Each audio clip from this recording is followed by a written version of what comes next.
States of America and to the republic for which it stands, one nation, under God, indivisible, with liberty and justice for all. Roll call, please. Dr. Dave Bardo. Here. Trina Borman. Dr. Noel Deep. Here. Bill Mann Nelson. Krista Matt Miller. Andy Mary.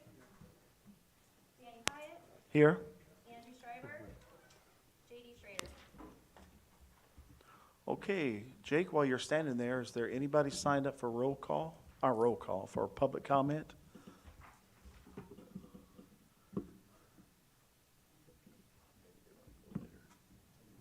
Okay, we have one person who signed up, Nancy Baginski. Bugney, I'm sorry. Oh, this is for later? For the next meeting. Okay, thank you. Take that up there and let her sign the one for the meeting, please. Okay, nobody else has signed up for the public comments, so we will go to item E, annual budget hearing, and we will turn it over to Mr. Prunty. Danny, if it's okay, I was going to ask Jake to go ahead and turn the front row of lighting on. Sure. And then if the board members can either follow along with the PDF that's uploaded to the board docs, or you can certainly sit out front and watch the screen. First of all, I want to apologize. I'm on the tail end of a cold, and it appears like I'm losing my voice today. So I'll do the best I can over the next 45 minutes. We have a lot of information to cover. First of all, I want to hand out some thank yous. The business office doesn't run on its own, and there are a lot of people that help with the budget book, and they help with the daily operations in the business office. Angel Crane is our accounting specialist. She handles pretty much the daily activity of all the accounting that goes on in the office. Lori Leiterman is our grant specialist and AP clerk. She does just a terrific job managing our grants. Tanya Zadroik, along with Savannah Mishler, our new payroll clerk, helped me develop the salary budget. And then we have Erin Wick. Erin was responsible for putting the budget book together. She did just an outstanding job. She also helps with AP, and she's Jake and my administrative assistant. I'd also like to thank Mary Kay Pregler and Stephanie Parker for assisting with all the enrollment data. And then finally, Melanie Ryan also assists with all of the HR functions and, again, helping with that salary and benefit part of the budget. So tonight what I'm going to go over, we're going to look at overall budget by fund. And this is going to get a little dry, particularly for the finance committee members, because they reviewed the funding, I think, over the last couple of months. We're going to talk a little bit about the grants, because this year's grants are a significant portion of our budget. We're going to talk about fund balance and how that relates to the likelihood of future aid and spending within the district. We're going to, like as in all hearings, we're going to talk about revenue limits, general aids, and then finally talk a little bit about the tax levy. So with that, let's kind of get started. So in the budget book, there's quite a bit of detail starting on page 9. And then if you look at Appendix E, we have the complete budget as required by DPI laid out in the book. So I've summarized it on this slide. First of all, Fund 10 is allowed to have a fund balance. So the first couple lines you see up there are looking at fund balance activity. And when we talk about fund balance, this is generally the account that we're talking about. We don't typically talk about our smaller funds and their fund balances. It's generally the Fund 10 fund balance. So when we look at the graph, we have, or at the table, we have just over $30 million in revenues, $30,369,105. And then we have expenditures totaling $30,930,284. And the difference of $561,000 is really a result of grant carryover. And we'll get into that a little bit when we talk about the fund balance. The next fund we're gonna talk about is Fund 27. And I'm skimming along a little bit because we're gonna talk about Fund 10 and Fund 27 in detail. So what's important about Fund 27? Fund 27 cannot have a fund balance. It's simply a balance, the expenditures are balanced by a Fund 10 to 27 transfer. So there are three main sources of revenue within the Fund 27 account. We have the Fund 10 transfer amount, we have state categorical aids, and then finally we have the federal IDEA grant, totaling $4,715,000. The important item to look at is we look at how we use Fund 27 resources. And over 75% of those revenues I just stated are used for direct instruction for special education students. Fund 10 and Fund 27 are intimately tied together.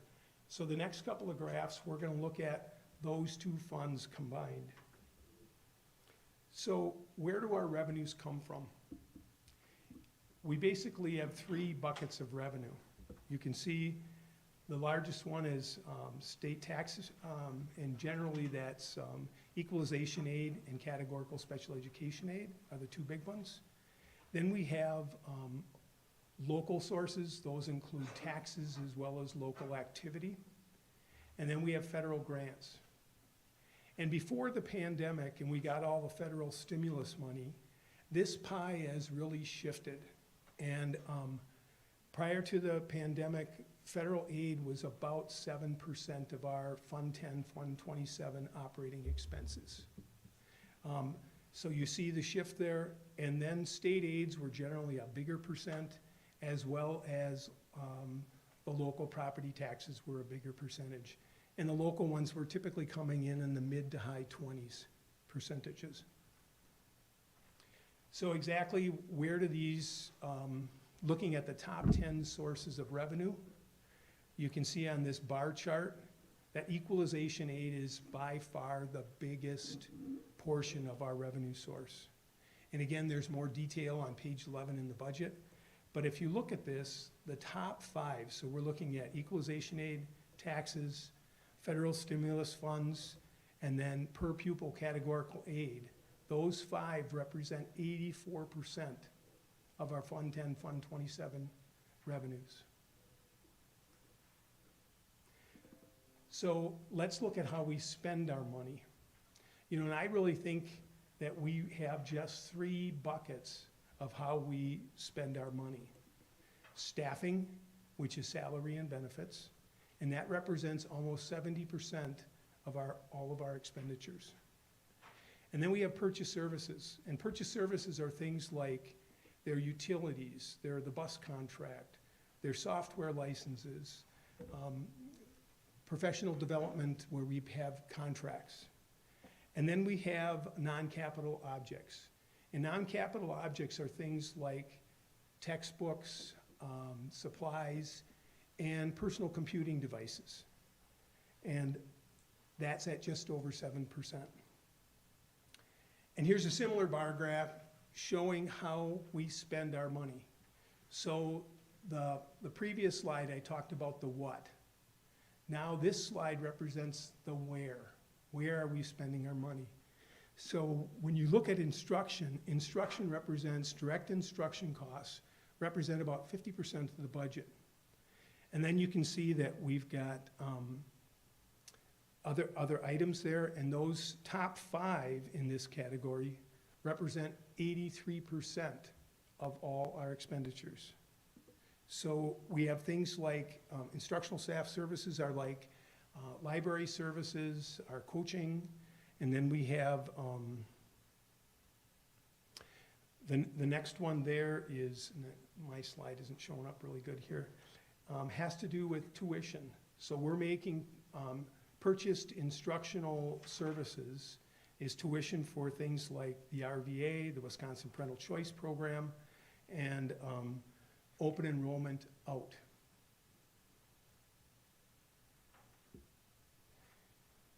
Then we have the Fund 27 transfer, and then finally building administration. So later in the board meeting, you're gonna hear a little bit about, and we've talked about it recently, equity and funding. And one of the areas that we've talked about is reimbursement for categorical aids. So when the bar graph is showing Fund 27 expenditures, that Fund 10 expenditure transfer over to special education. And then the gray line is showing our reimbursement rate on categorical special education aids. And you can see that over it's kind of been declining, and we've had a recent uptick. But over the past 10 years, it's averaged between 25 and 30% reimbursement. And later in the board meeting, you'll hear several items, but one of them will talk specifically about this categorical aid. This graph is a little bit confusing, and what it is the burgundy bars there are looking at regular education enrollment over time. The gray bars are representing students with identified disabilities by having an IEP. And if you look at just the gray and the burgundy, there is a trend where we have declining enrollment on the burgundy, but we also have a corresponding decline in the number of students identified for special education. And then when you look at the yellow line, we have a lot of fluctuation, but when I look at that graph, we also are identifying a lower percentage of students having IEPs or having disabilities. So that's the detail behind the Fund 10 and Fund 27, and there's a little more information in the budget book. So let's start switching gears to some of our smaller funds. So the next one we're going to talk about is our donations fund, and this is in Fund 21. So it's donation, gifts, and fundraising. And new last year was a requirement that the DPI and WOOFR required that we report all student activity accounts as part of the district's financials, and they're reported in Fund 21. Fund 21 has a fund balance, and that's important because many of our fundraising activities for students as well as the district are over a number of years. So on the line that says 100,000 instruction, when you look at that in the budget book, that's identifying activity, fundraising activity primarily, donations and fundraising, directly related to student activity. An example of this is all the preparations that are going into the marching band going out to Pasadena. Those are all going to be, all those donations are quoted to this 100,000 function. The next one would be support services.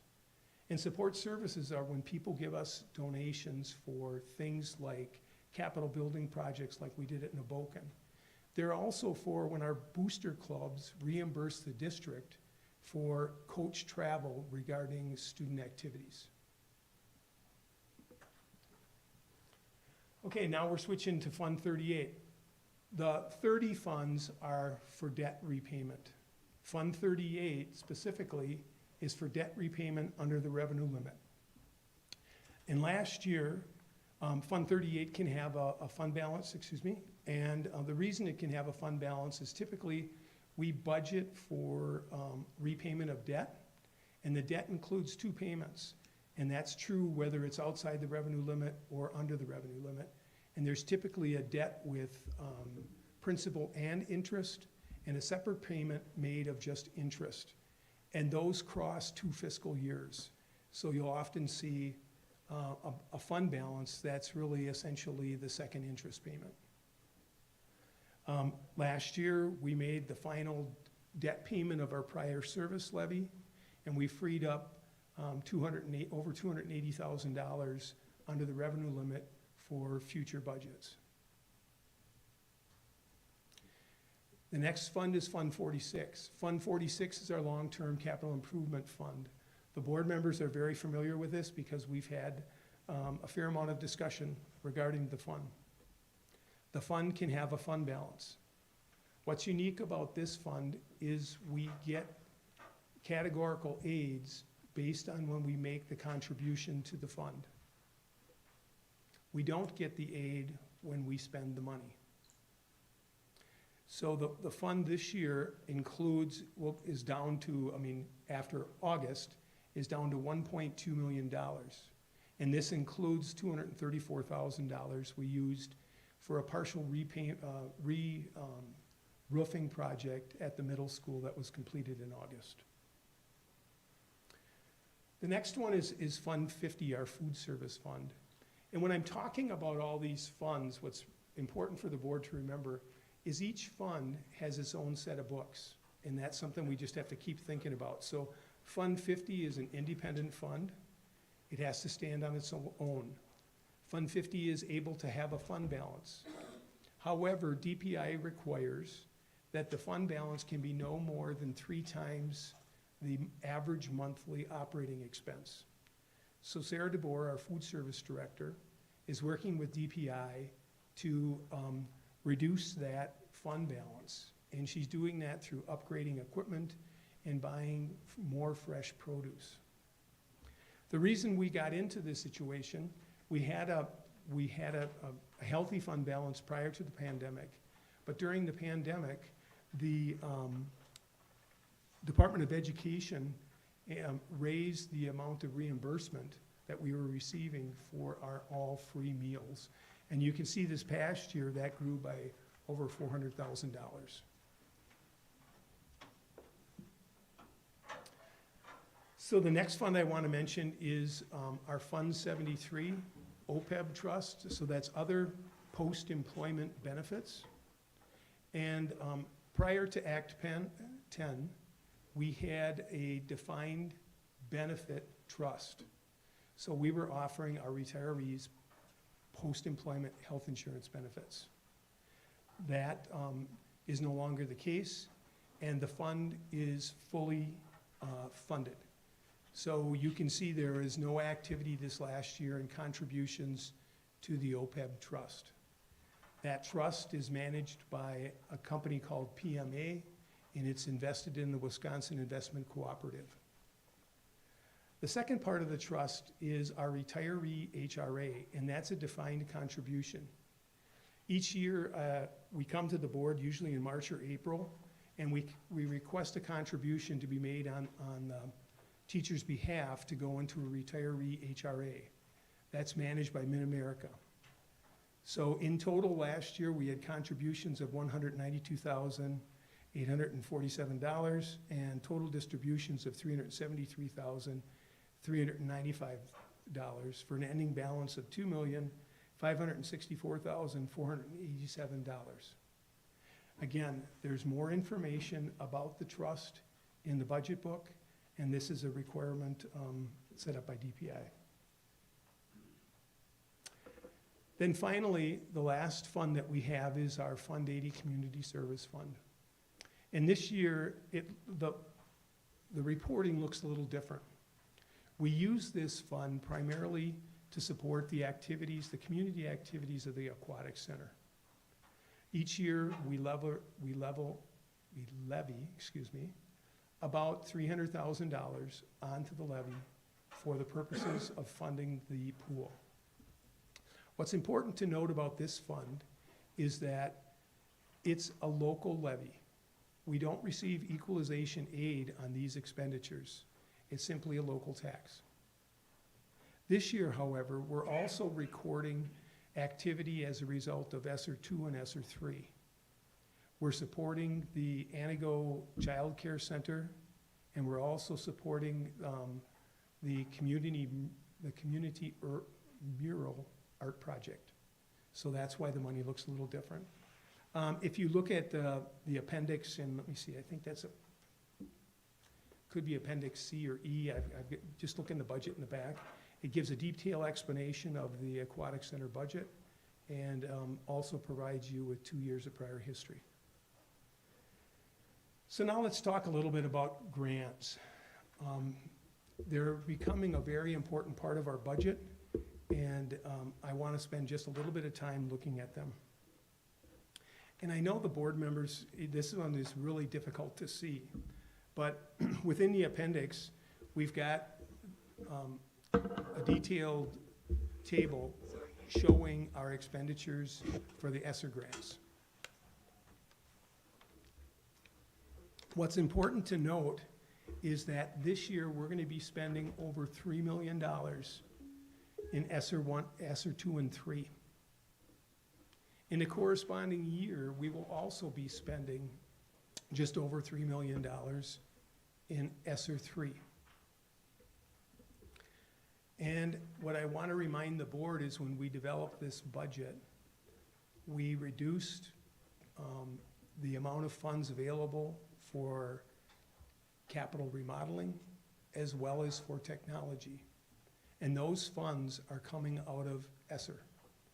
And this year, we've got $850,000 budgeted for those activities. And the board and the administration are gonna have to look long and hard between now and the end of next school year to figure out how we're gonna replace these funds. This represents 10% of our Fund 10, Fund 27 expenditures. And it's coming to an end in 2 years. And we'll have to think long and hard on how we're gonna do that. And it's likely the board will be spending fund balance to bridge some of that coming off of that grant.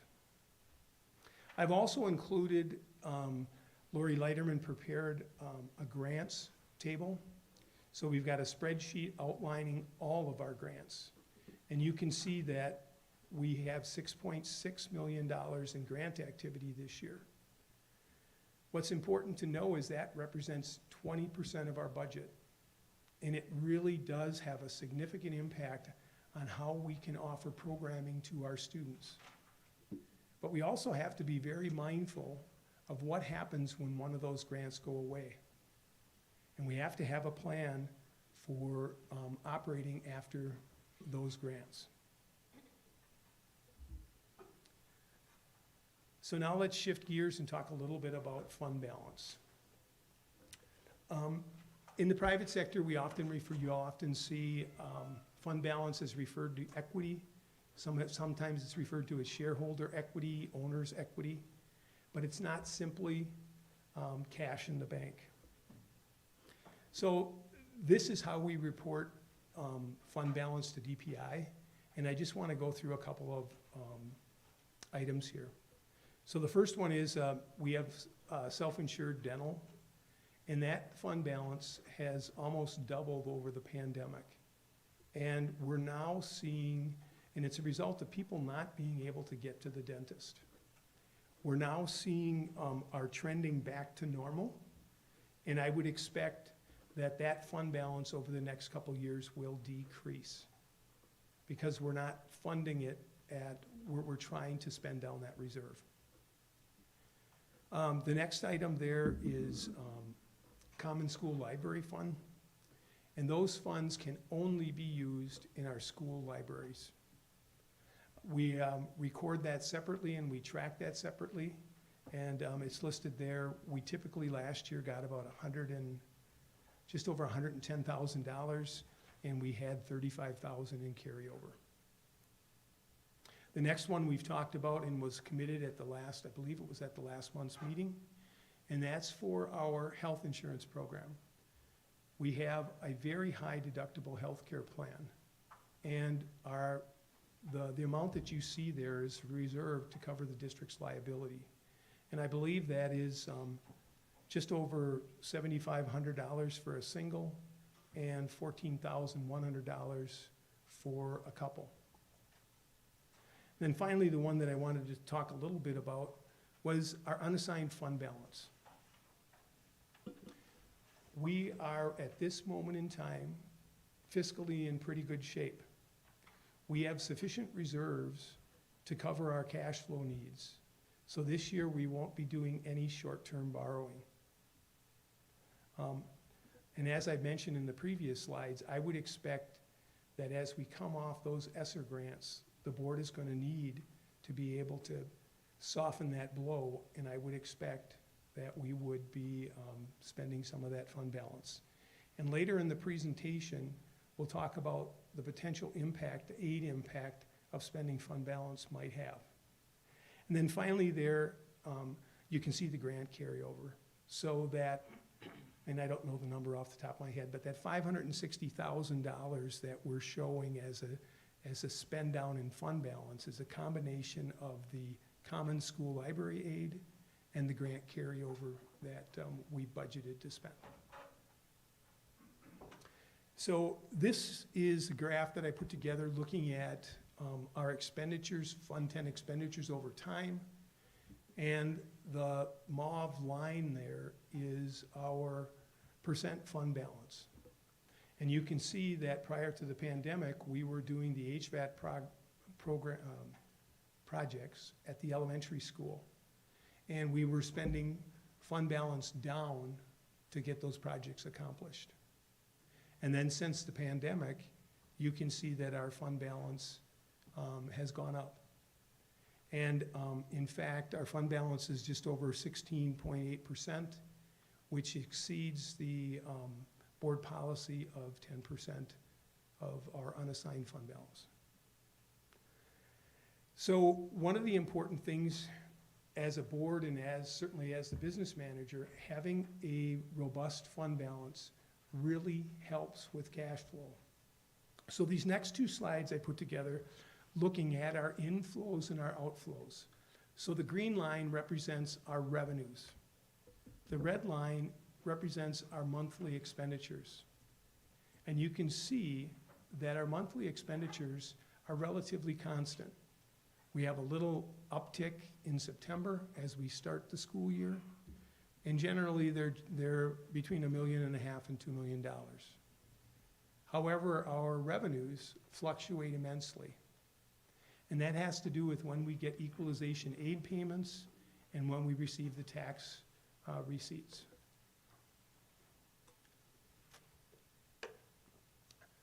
So now I want to show you what it looks like from my standpoint. Again, the red line represents our monthly expenditures. And the green line represents our available cash in all of our accounts. So you can see that typically in February and March, we're receiving, historically, we've been receiving a significant portion of our tax payments in December and in January, and we get those in February. We also get aid payments in February, and that's when we have most of our cash. When we get into October and November, you can see that we get very little aid. And those are months that we're expending funds. So in November, we're gonna see the lowest point in our cash flow. And it's gonna occur after we release board bills after November 25th meeting. It's also gonna depend upon, we're spending federal grant money now. And the way grants work is we spend the money first, we pay our staff, we pay our bills, and then we claim the expenses. And it's going to depend on how quickly we get reimbursed from the state. So November will be an interesting month. And Angel Crane and Angel tracks it. We meet monthly and we review our position. And based on her projections, I'm pretty confident that we'll be okay, but things will be tight in November. So now let's shift gears again and let's talk about revenue limits. So this is a chart the board members have all seen. We've seen it a million times. We take our revenue limit, our revenue authority, we minus our state aids, and we come up with property taxes. So what I'd like to do is spend a little bit of time going what goes into the revenue limit, look at the aid formula, and then come up with our property taxes. So to start with, the whole process really starts on September, the third Friday in September when we get our enrollment count. The enrollment count pretty much really, and the difference between 1 year's enrollment and another really sets the revenue limit. But in October, we receive our equalized values from the Department of Revenue. And then finally on October 15th, we receive our general equalization aid number that gets certified. So because we're a district of declining enrollment, our revenue limit is shrinking. So when you look at this schematic, the green circle is getting smaller.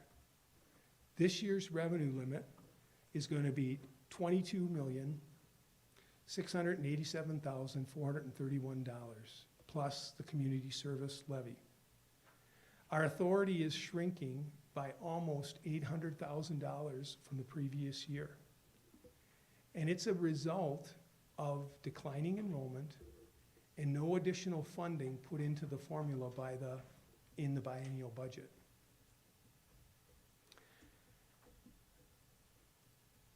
What's important is this screen represents 75% of our general fund operating revenues.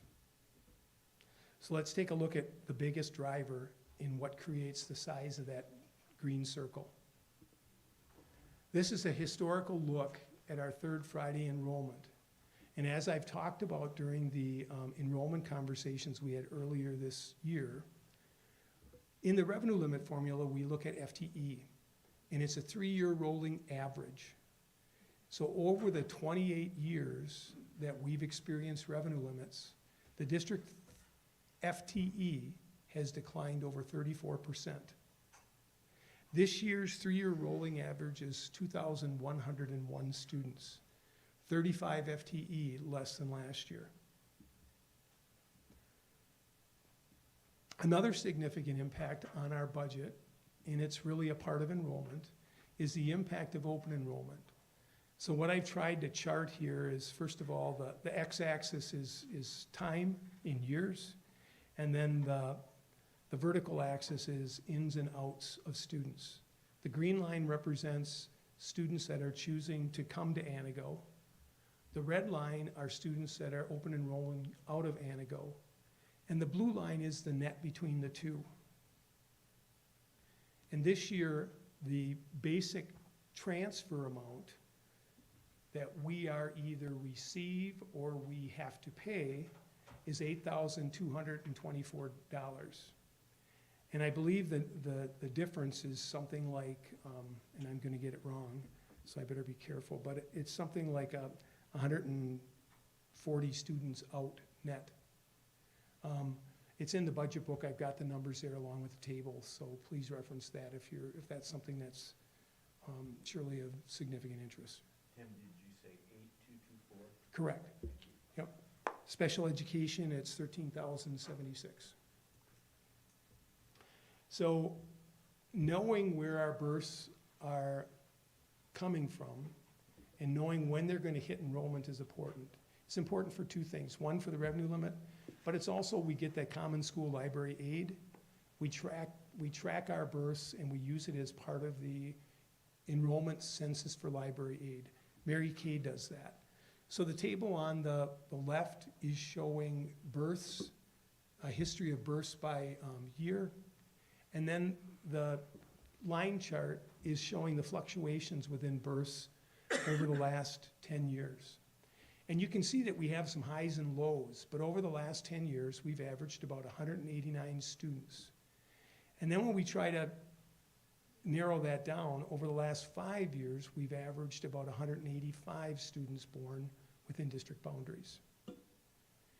And since the choice program began, we're seeing somewhere around 70%, give or take, of our births becoming Anago kindergartners. So we can use that to come up with a simple enrollment projection. And this is an enrollment projection that I refined from our previous board meeting. And I looked specifically at our kindergarten, and I tried to look at that birth rate and plug that in to estimate what our 4K and K enrollments were going to be. And what's important to look at is it looks like our rate of decline in the near term is going to continue at about 1% reduction annually. Okay, now we're going to switch gears and we'll look at the other part of that puzzle. And I want to talk a little bit about looking at state aid. So this one, hopefully I've got my graphics right. If I don't, it's going to be, we'll just move on. But so we have this chart, and we're looking at property value per member. So how much real estate is behind every student? And then we're looking at shared cost. And essentially, shared cost is expenditures under the revenue limit. So as we move to the left, so we're becoming less property rich or property poor, and as we move up, so left and up, we receive more aid. What's important to know is where you are on the aid formula. So the X represents where Anago is. And the first component is primary aid, and I'm not going to get into a lot of it. But Anago's position, we receive 72% aid at the primary level, so for the first $1,000.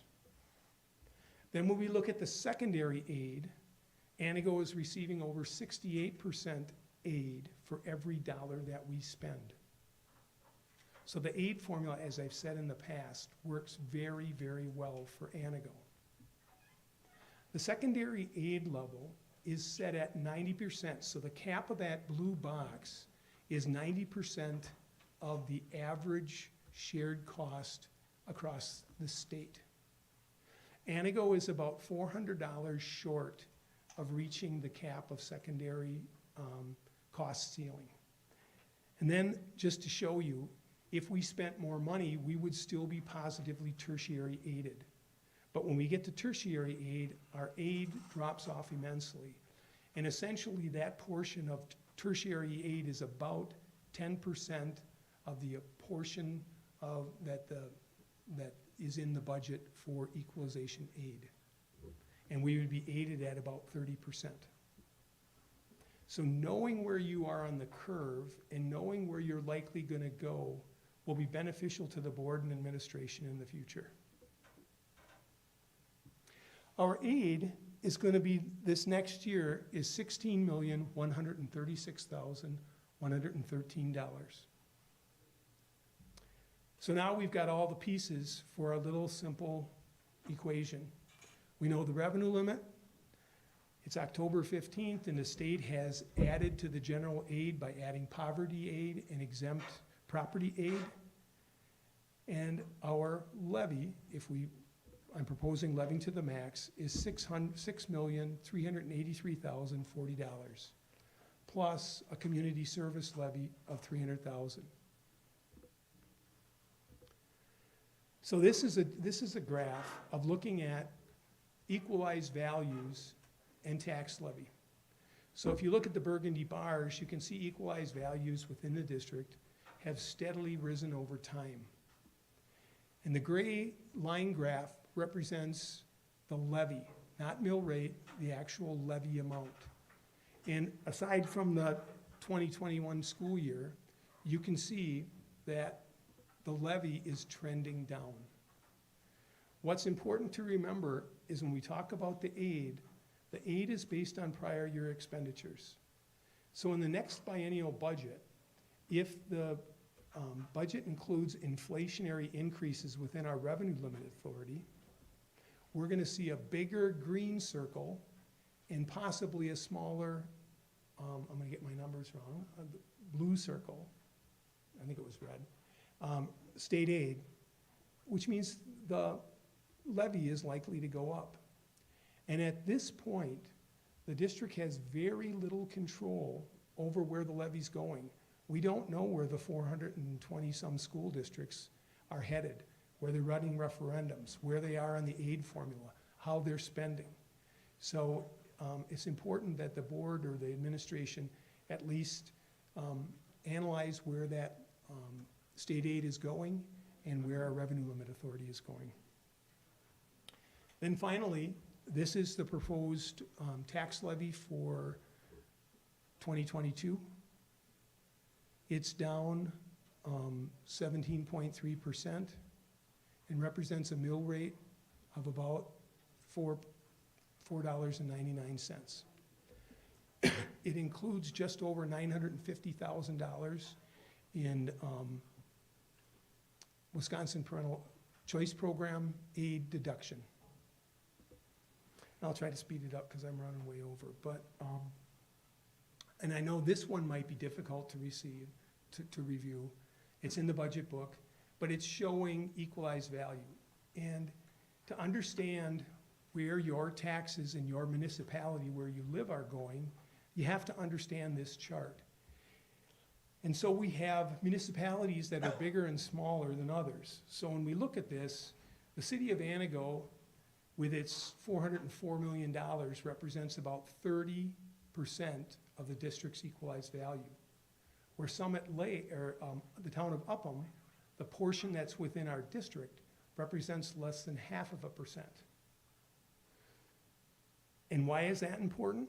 Because you have to know, if you want to understand your tax bill, you have to understand how are your properties within your municipality changing in value relative to the rest of the district. As an example, on this chart, we can see that the town of Antigo's property increased in value last year 16.9%, almost 17%, while the city of Mattoon increased by 2.4%. So the city of Mattoon's a portion of the levy is going to be less this year, so they will see a greater decrease, while the town of Antigo's are greater, and they're going to see a decrease, but not as great as the rest of the district. Here's a chart then showing where our mill rate has been over time. The gray line represents Antigo's mill rate over time. The burgundy line is the state's. And you can see over the last 15 years, the district has lagged behind the state average. So in summary, what I'm going to be asking the board to do at their budget meeting is to approve the proposed all funds budget with a net total expenditure of $35,446,487 and a proposed tax levy of $6,683,040, which includes $300,000 for the community service fund. I guess questions, if anybody's got them.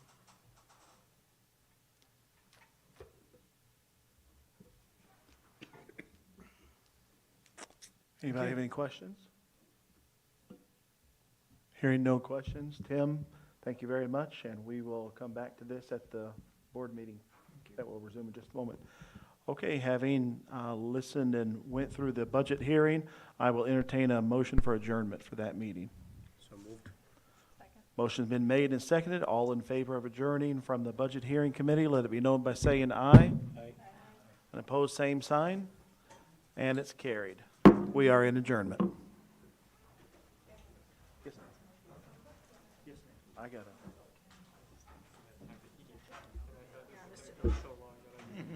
2-minute break?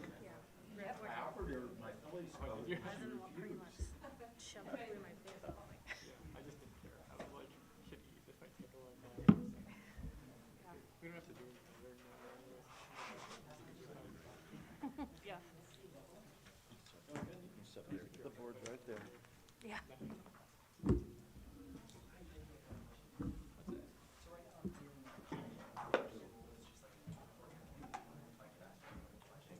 You bet.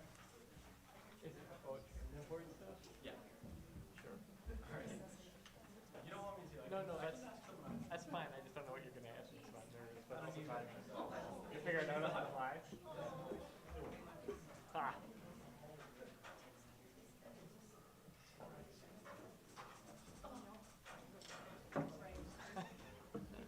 You're gonna run for re-election? No idea. My wife doesn't want.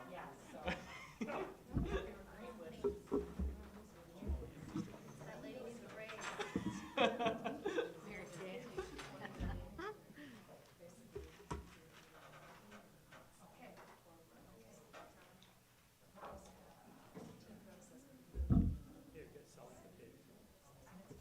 We're gonna grade some.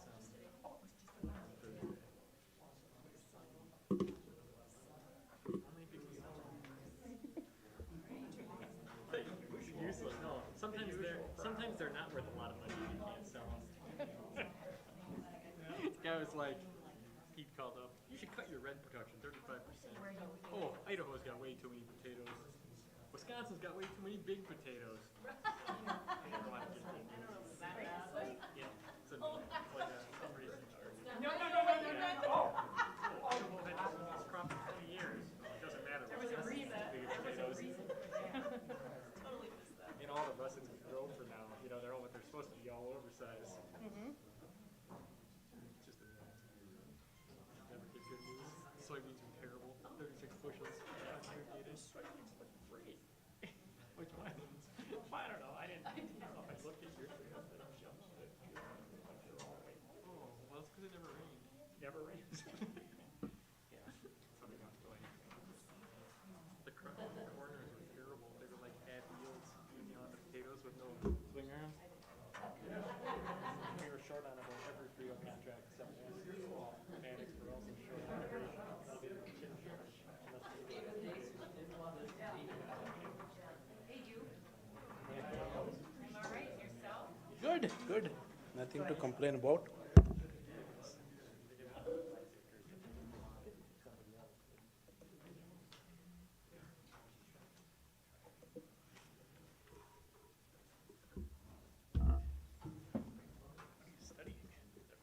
This song.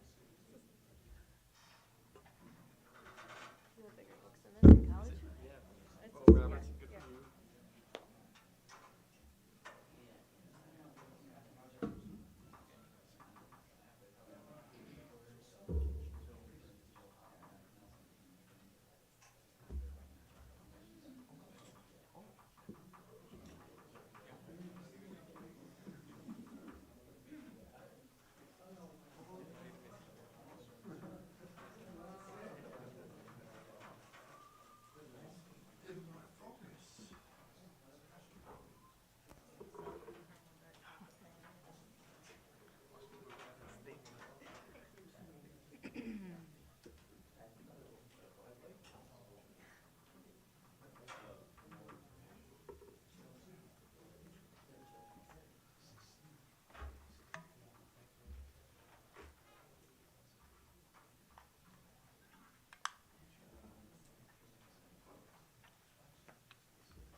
Okay.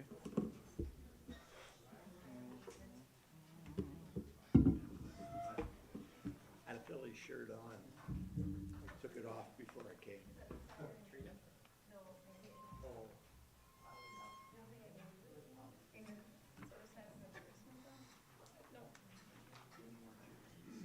Oh, you gotta track them.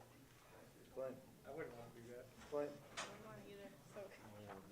hey, Clint.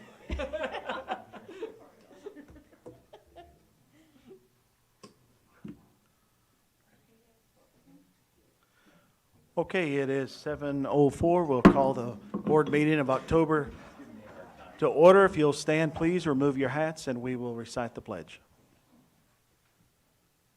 I pledge allegiance to the flag of the United States of America and to the republic for which it stands, one nation, under God, indivisible, with liberty and justice for all.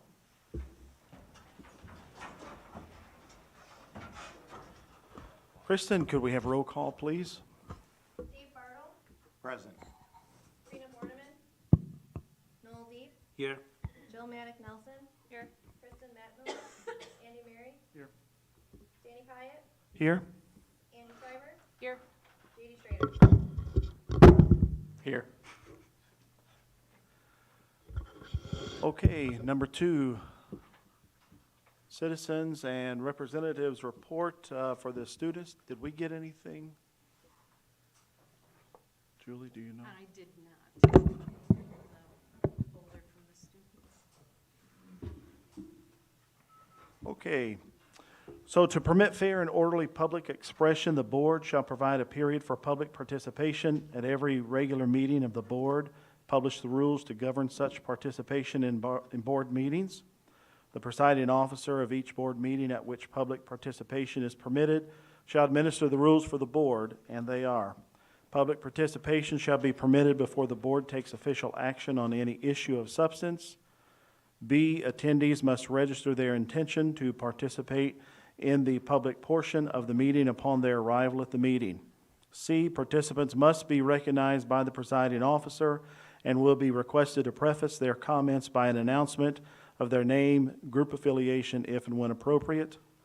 D, each statement made by a participant shall be limited to 5 minutes duration, in which Kristen will be our, we'll let Dr. Sprague be our timekeeper, because Kristen is overwhelmed.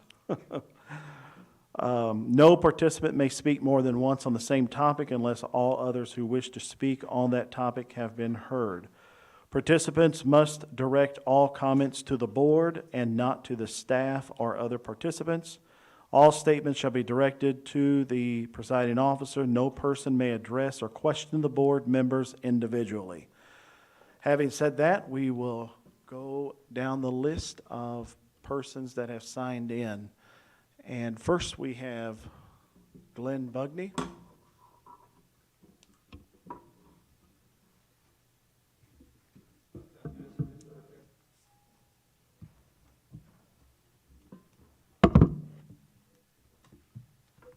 I'm Glenn Bugney. Maybe some of you don't remember me anymore. There are a few that do, but I served this district for 44 years. And I served the district in a number of ways. I started in 1969. I was a business ed department head and teacher, and then I moved from there to what they call the computer coordinator in those years. And then finally I went back to school and became a librarian, so I was your head librarian, and also in charge of media tech. I also ran a public access station up here, Channel 2, for you for a number of years, which I thoroughly enjoyed. And then finally I was moved to the position, or applied for the position of Assistant District Administrator. And I served in that for 3 years, and then finally I retired. But I wasn't ready to retire, but I did. I came back in 2007 after retiring in 2005 and spent 5 years as your media tech person. During that time, I took quite a few classes. I ended up with a master's plus about 124 credits because I had to go back and take the district administrator's license. I needed that, as well as the assistant district administrator. So I know what a district administrator needs to do, and I know how important the hiring policy is for a district administrator. And to take that away from a district administrator makes them a lot less effective. It doesn't allow them to build the team that they need to be effective within the school district. And we need that now more than ever. If you really take a look at the television tonight, they talked about math scores and reading scores. When I was in charge of curriculum instruction, that was an issue. And we were able to bring those scores up. But now you had COVID, and you certainly need a lot of leadership. You had people at home. When the kids are at home, they just aren't going to get the instruction that they get in the classroom. So your teachers are the key, and your district administrator has to have the authority to hire the teachers that that person feels will make the best possible team. And I haven't been in this room for 11 years, but I'm real concerned about this particular issue, and I just wanted to express to you the opinions that I have. So I do have a lot of background as far as district administrator. And, you know, we're wondering, you know, as I read the newspaper, why you would take some of that authority away from the superintendent and either give it to the board or committees. We've had committees for hiring here before. I was on the central office team for 3 years. And the committees, sure, the superintendent can't be in all interviews, but they form their own committees.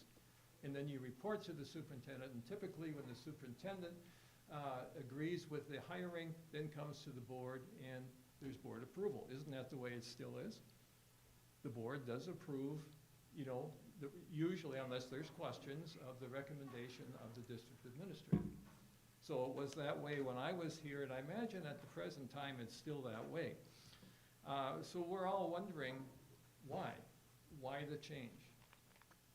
I haven't agreed with all, things that the administration has done. I wanted to keep the elementary schools open, but that didn't happen. I thought it was a very effective form of educating students, and it was very home-like atmosphere.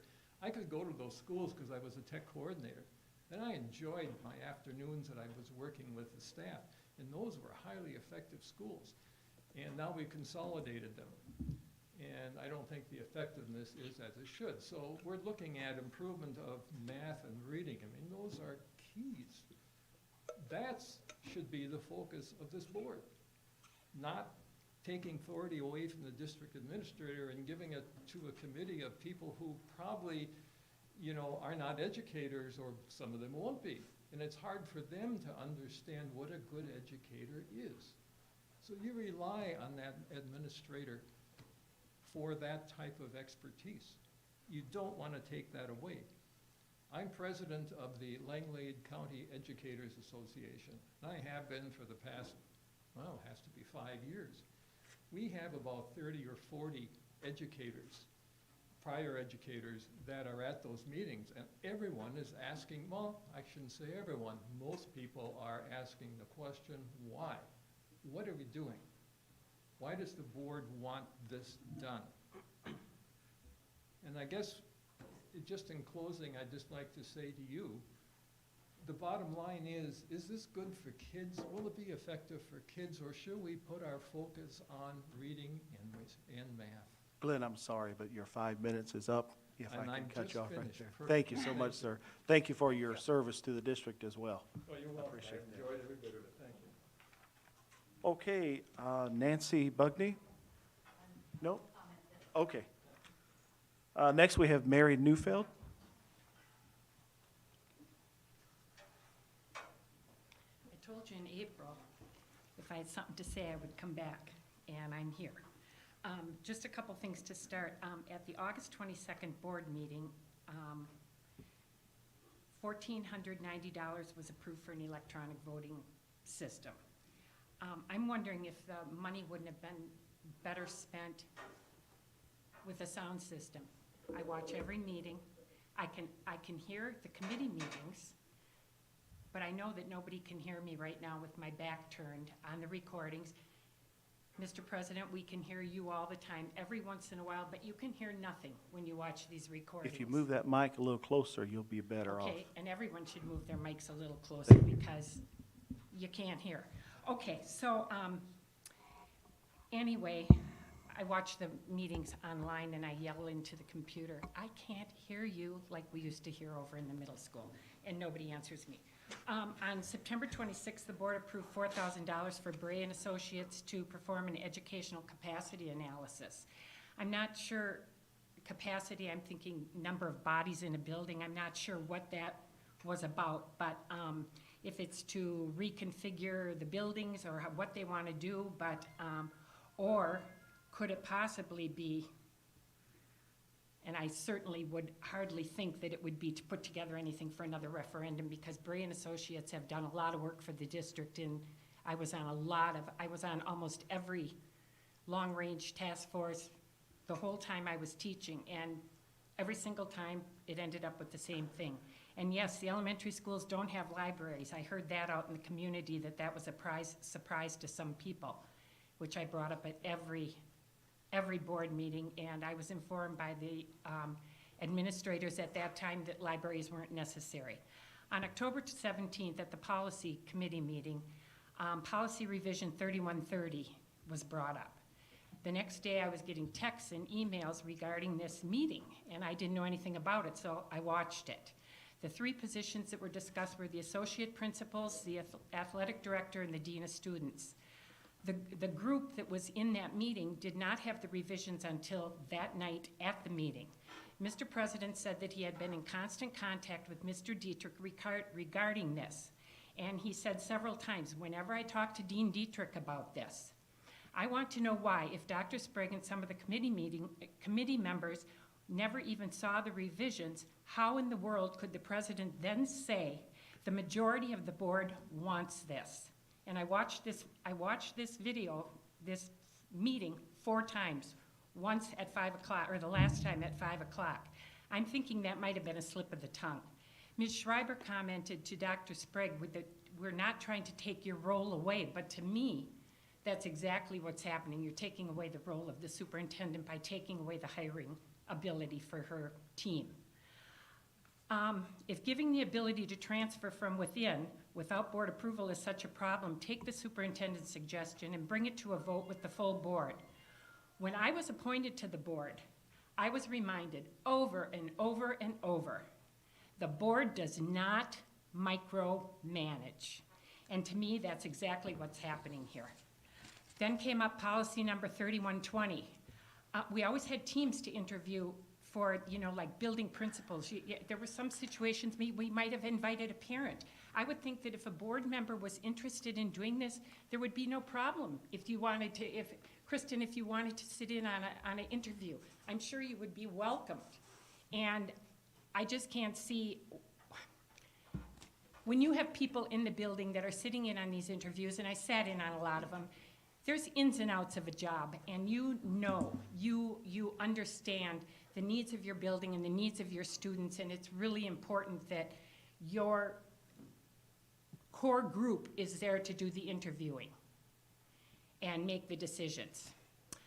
Mr. Schrader commented then that the changes might be doable, but were they a good idea? The board members that would be involved in the interviewing process would be chosen by the president. I'm pretty sure I already know who would not be chosen. Not the educator, not the business person, not the doctor, or the lawyer. Not that the rest of you aren't absolutely more than qualified for those positions. All you need to do is look at the committee assignments. Mr. Schrader also brought up at the time it would take to do, the time you'd have to put in to do the interviewing. One of your mothers commented on a Facebook site, it was either before or after the election, there was a discussion about board members visiting schools, and one of the mothers commented, well, they have jobs. And I get that, but this is a job too, and getting out in those schools is important. Mary, if you'll begin to wrap up, you're after 5 minutes. I'll give you 10 more seconds. Okay, well, I'm asking you to take the time to reconsider amending and possibly tabling these. And I just, a lot of what's going on does not surprise me in the least. How you can get away without having walking quorums, because this is all too coordinated for everybody. Thank you so much. Okay, our next person is Carla Wisbrocker. Carla, if you would just move that microphone over on the other side a little closer, that would be great. Thanks. Right here. There you go. Hi, I'm Carla Wisbrocker. I'm speaking to you as a parent/coach today. So let's honor the board's directive on reviewing discipline procedures. So as a parent, my child went home today because she was so sick to her stomach because she can't use the bathroom here because of everything that's going on in the bathroom. One of my players has a UTI and a kidney infection due to the same reason. I have players and my own children coming to me to use the bathroom in the varsity locker room because it's a safe place for them to go to the bathroom. So I feel we need stiffer penalties for drug use, tobacco use, and alcohol use in our school. These kids shouldn't feel like they can't go to the bathroom during passing time, even during class. If they wait till the bell rings, they still can't go because the bathrooms are full of this going on. These athletes and my own children are choosing not to do this stuff and put this stuff in their bodies, but yet you walk into the bathroom and they have to smell it. That's not right, okay? So kids that get in trouble, they don't care about the $25 fine that they get. That's nothing to them. So other schools, Merrill, you get cited at $50 on the spot, okay? There's other schools, like Wausau, it's $175 for your first offense for this stuff. And even with kids leaving class without a warning, first they get a warning. Second time it's truancy. If they leave school without permission, it's a $250 citation. We have kids that leave and come, and they're opening up our schools for kids, other people to come in and putting us in harm's way. So The citation amount needs to be more. The amount of kids that are going to the bathroom, I think I touched on that. But, you know, I thank you guys for starting these conversations, but they need to continue, and they need to be more specific on what's going on, because, I mean, obviously, everyone knows I work here too, but they don't care that they're getting caught. We're catching the same kids over and over and over again doing the same thing, and it's funny to them. And they get mad at us for doing our job. So I just think that we need to revisit this, and that we need to support. Last year we had, if you left class and you refused to go to class, you were sent home. That was working, because kids didn't want to go home. A little bit they did, but after that, parents didn't want to come get them, and kids didn't want to go home because they're missing out on the biggest thing is socialization. So I just think that's something that we need to revisit, and something that we need to continue to talk about is, you know, our fines, our citations for this. Because right now, we're at $25, and then it goes to $50, and your third is $100. So, and that's nothing to some of these kids. Thank you for your time. Thank you very much. That is continuing to be talked about on the committee level, just FYI. Our next person that signed up is Dodie Hanzik.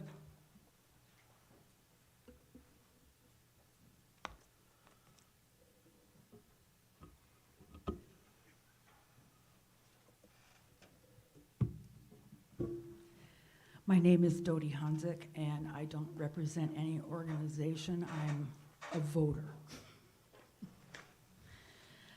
I would like to share with you some Wisconsin state statutes.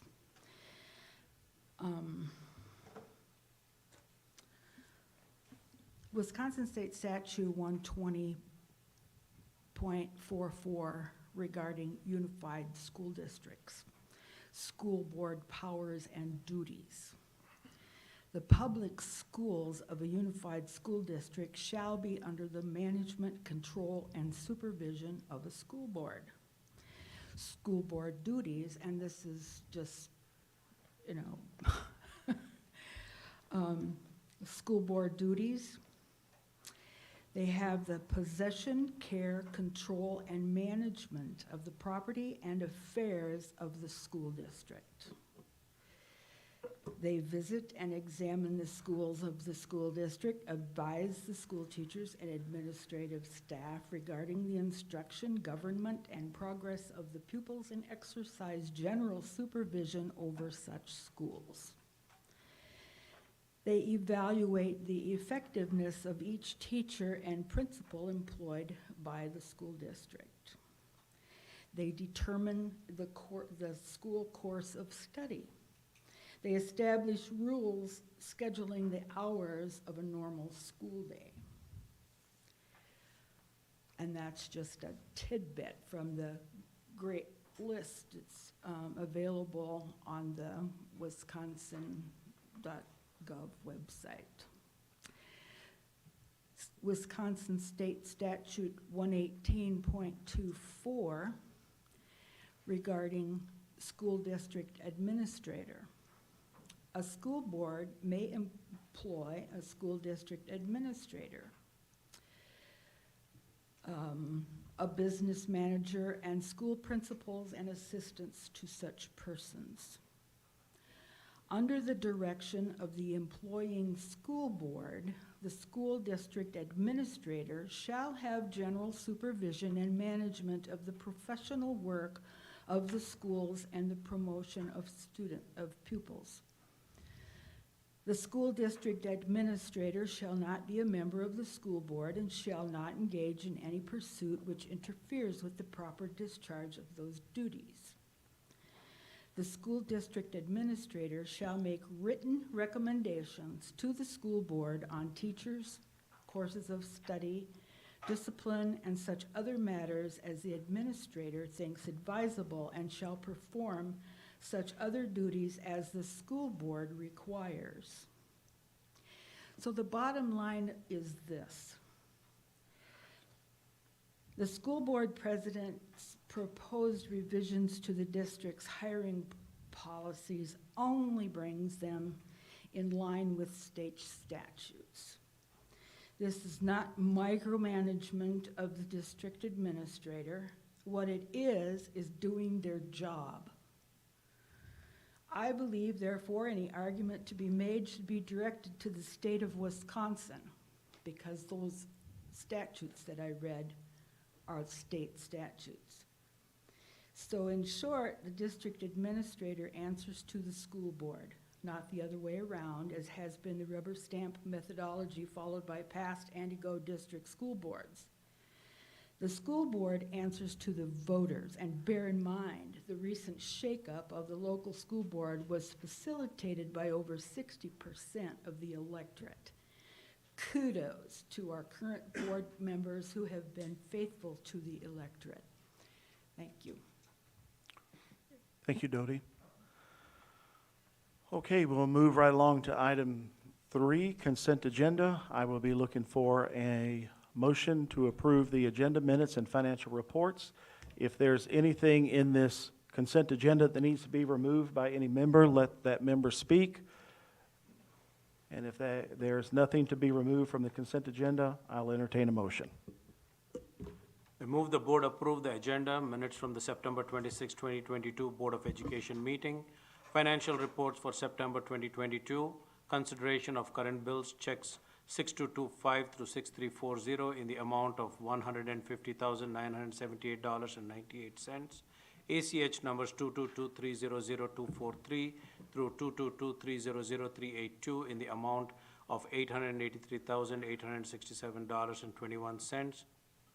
And one wire transfer in the amount of $17,700.89 for a total of $1,052,547.08.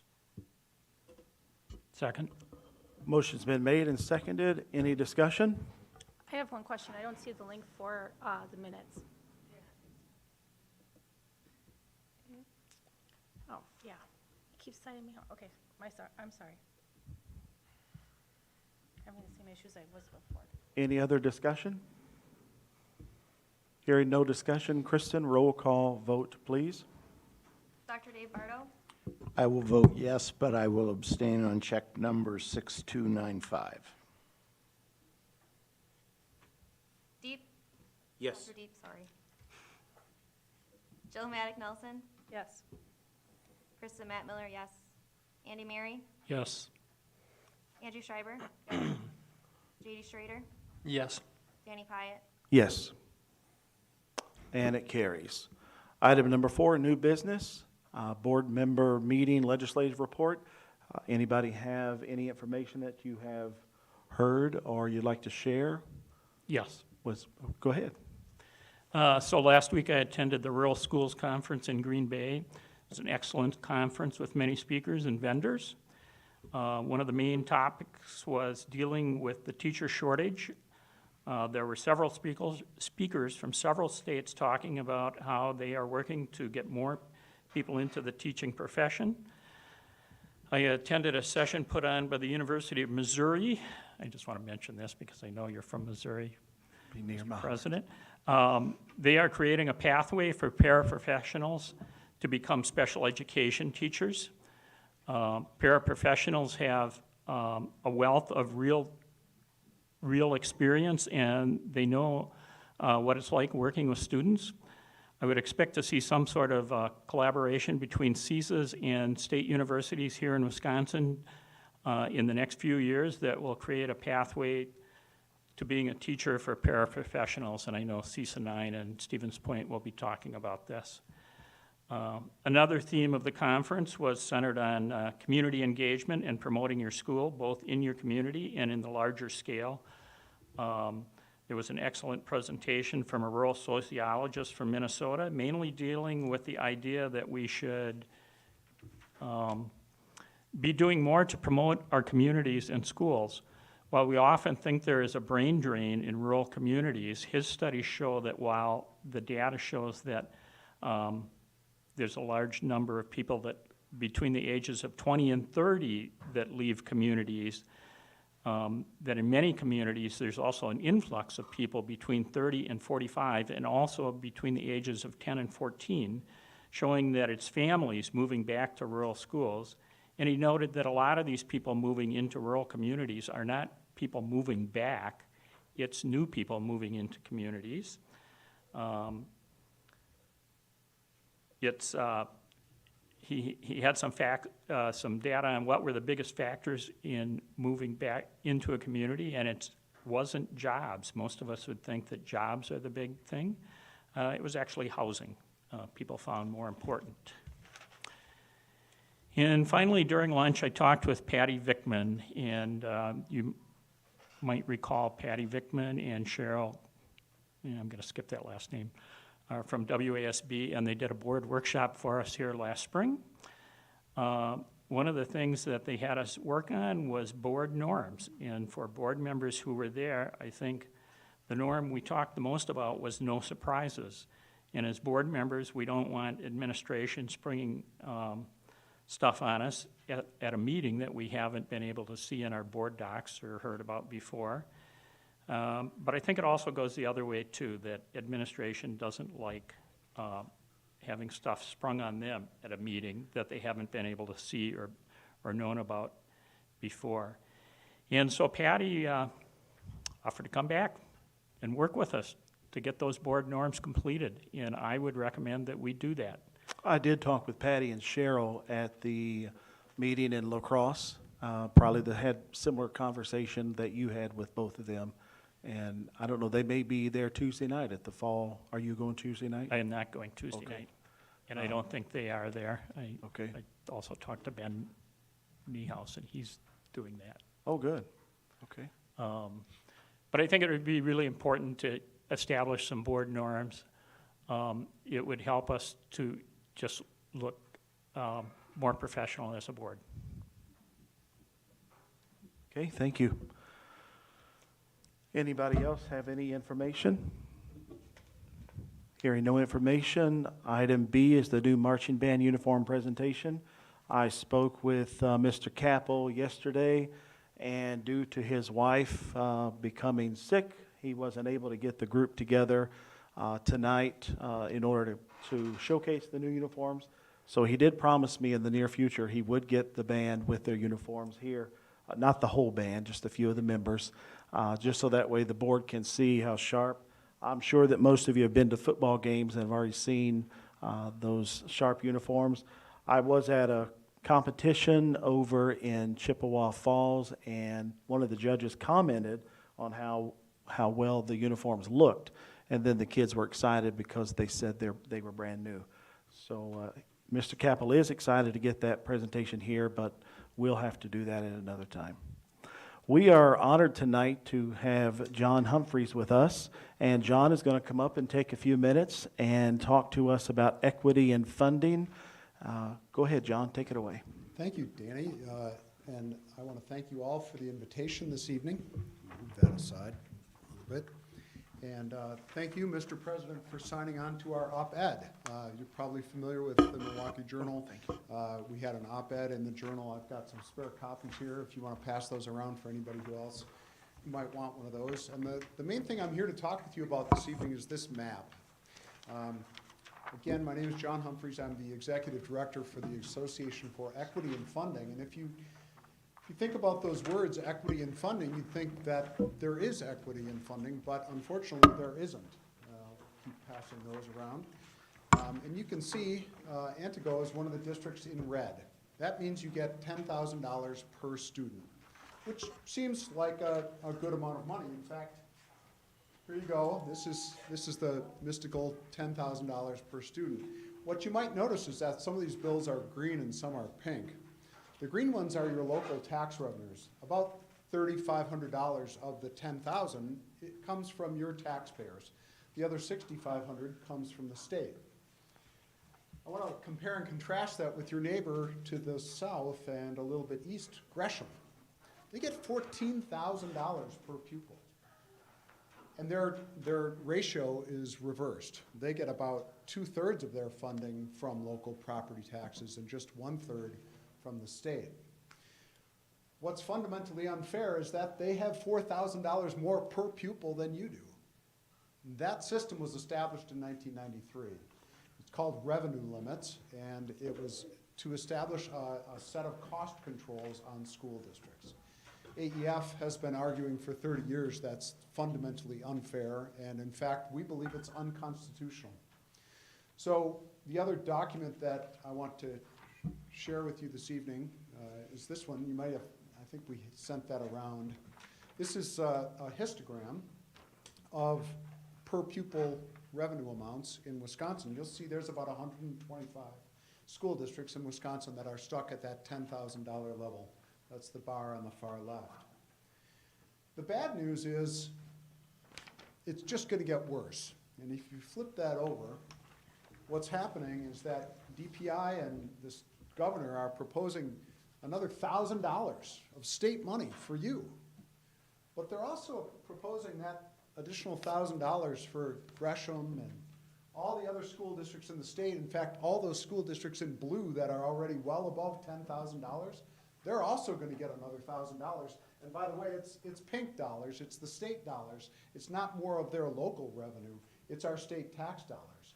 AEF has been arguing that the $6 billion state budget surplus should first go to remedying those inequities and then go for improving the lot of all school districts. We don't want to take away from Gresham, but what we're saying is start from the bottom up with districts like yours that have been behind for 30 years. The other issue that we've been paying a lot of attention to is special education funding. That's the other map that you have. What you're finding is that Antigo, like many other school districts, is backfilling inadequate state funding for special education. So every year, Tim and your board transfers money from the regular education budget into special education because special education isn't fully funded. We took that dollar amount and divided by the number of students who don't have disabilities in your district, and that was over $1,500 per pupil. So for every kid that's sitting in a regular education classroom, there's $1,500 being taken. Here you go, count them out. $1,500 being taken to cover the inadequate special education funding from the state. That's the other big issue, and I'm glad to say that DPI and the governor's proposal does start to address that issue. It just doesn't start to address this issue. So we were disappointed that DPI and the governor didn't start to remedy these discrepancies. We started to reach out to state legislators who sit on the Joint Finance Committee. That's the state's budget writing committee. That's senators and representatives from all across the state. Because 4 years ago, they did do something about this issue. They put millions of dollars to bring the revenue limit up to that $10,000 amount that you're at right now. We're suggesting that Joint Finance do the same thing again next in this coming budget, partly because they have a $6 billion budget surplus to work with. So what we would ask you to do is to reach out to your local state senator and representative and talk to them about this issue. Ask them why Gresham gets $4,000 more per pupil than you do, and say it's time to make changes to that system. I'll just close with this last thought. These districts up at the very top, if DPI's proposal and the governor's proposal goes through, there's 14 districts at the very top. They educate just 4,300 kids. They get over $15,000 per student and an extra $27 million to do that work. That's just not right. It's just not right. So please reach out to your local legislators. I'm happy to answer any questions about this. I've had the pleasure of meeting with your board. I think it was over a year ago virtually, so it's nice to be able to be here in person, and happy to answer any questions. John, I appreciate this information on these inequities, but the other inequity I look at is special ed funding. So we get about 28% of a reimbursement, and voucher schools get 100%. What's the justification for that?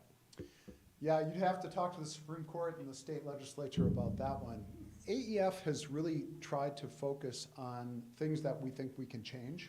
And in part because Wisconsin's legislature is fully controlled by one party and they're backing the voucher system, we haven't chosen to fight that battle. We think this is a winning discussion that we can have, as is this one. Okay.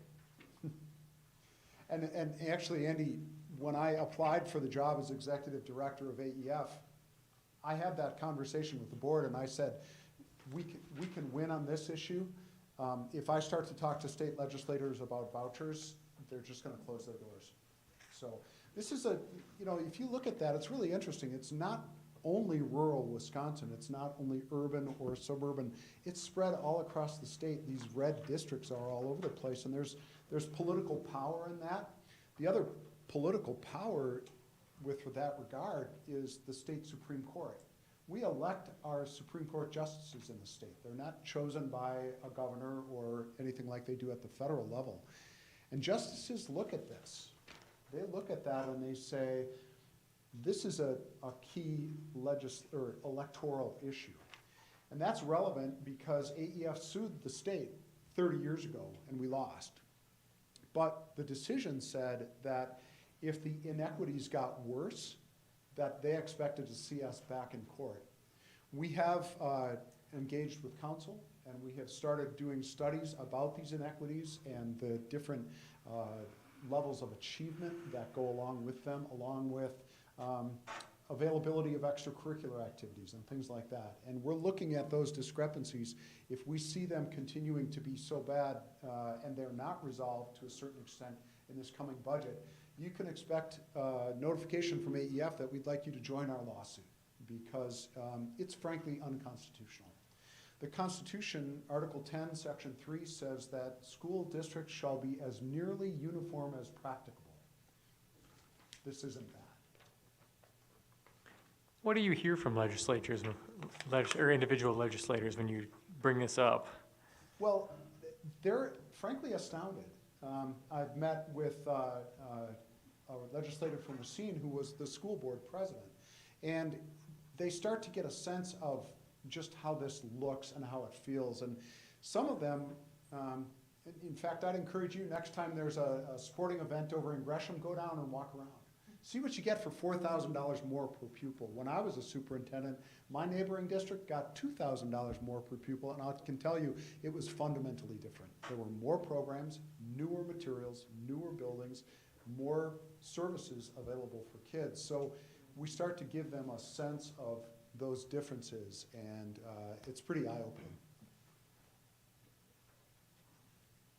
John, I have one more inequity that I'd like to mention, and that is, you just saw Tim do the budget presentation, and he said that our tax levy would be about $5. The meal rate. Yeah, the mill rate would be $5 a thousand. And so if Antigo wanted to run a referendum, say for $1 million of operating expense, that would cost us about 85 cents a thousand. Is that correct, Tim? More or less. And I just talked to the board member in Rhinelander where they're running a $4 million referendum, and I asked him what that would cost, and he said 70 cents. Yeah. And so that's the difference in property values in these two districts. But I gotta say, when people in Antigo vote against a referendum, if we're gonna add 85 cents on to $5, it's about 15%, I'm guessing. Whereas in Rhinelander, when they add 70 cents on, it's not very much. And they're getting 4 times more money. Yeah, isn't that interesting? And that's one of the challenges in our state system, that the levy is very much based on the property value and the total property value in the district. And it's one of the reasons AEF thinks that the inequities have been perpetuated. The legislature says they don't want to create winners and losers in any budget. And in fact, what we say is those winners and losers got created 30 years ago. That's why the state funding should be based more on a per pupil amount and the student needs, not just on historical spending amounts. Mm-hmm. And so in that referendum thing I'm talking about, it's really poor districts like ours, property poor. We have a high number of economically disadvantaged students. When I talked to one of our legislators a couple years ago, so they may have changed their mind by now, but they said, well, it's up to Antigo to decide how much money they want. Right. But it's just not practical when you're increasing your tax levy a lot for a little money. Yeah, I completely agree. And it perpetuates the inequities, right? Because it's much harder to pass a referendum in a low property wealth district than it is in a high property wealth district. And you get that issue of you have to levy so much to raise a given amount of money. It's a real challenge, and that's why we think the system has to be reconfigured. Can you see much for achievement differences across the different funding levels? I'm sorry? Can you see a big, Sorry, it's booming. the different achievement levels across the funding levels? Like, did you even go by the state report card for something like that, or does it take a Yeah. different? So we have been looking at state report cards, but what we find is that sort of the grading scale is really inconsistent and quite generous. So we've been using proficiency levels from the state tests. We're also, in fact, I have a meeting later this week to use data from DPI to look at availability of extracurricular activities, availability of advanced placement courses, availability. You think about this, you may have heard of the 20 standards. It's in state law, things like hours and minutes of instruction, nursing services, library media services, guidance and counseling services. All those things are part of the 20 standards. And we want to look at the availability or the ability of low revenue districts to meet those standards. In fact, some of our members have asserted that they can no longer meet the 20 standards in a meaningful way because the revenue limit is so low. So you've got the standard for guidance and counseling says a comprehensive system of guidance and counseling, okay? Well, if you have one elementary counselor across 1,000 kids, is that a comprehensive system? We don't think so. So we're looking at those things too. Any other questions? Well, I'll hope not to be back in front of you asking for your joining in on a lawsuit, because the state has a real opportunity to share dollars more equitably. And with a $6 billion budget surplus, we think there's a real chance that this could happen this time. So be happy to come back, meet with legislators, anything that we can do to help your position, please let us know. Thank you, John, for taking time to come and be with us. Also, for those watching at home who are not able to see the handouts that was given, we can upload those, correct, and put them on the website and under the board tab so they can look and see what we are actually talking about with education, with equity and funding. Okay, moving on to item D, the Finance Committee report. I will be looking for a motion to accept those minutes. I move the board approve the minutes from October 3rd, 2022 of the Finance Committee meeting. Second. Motion's made and second. Any discussion?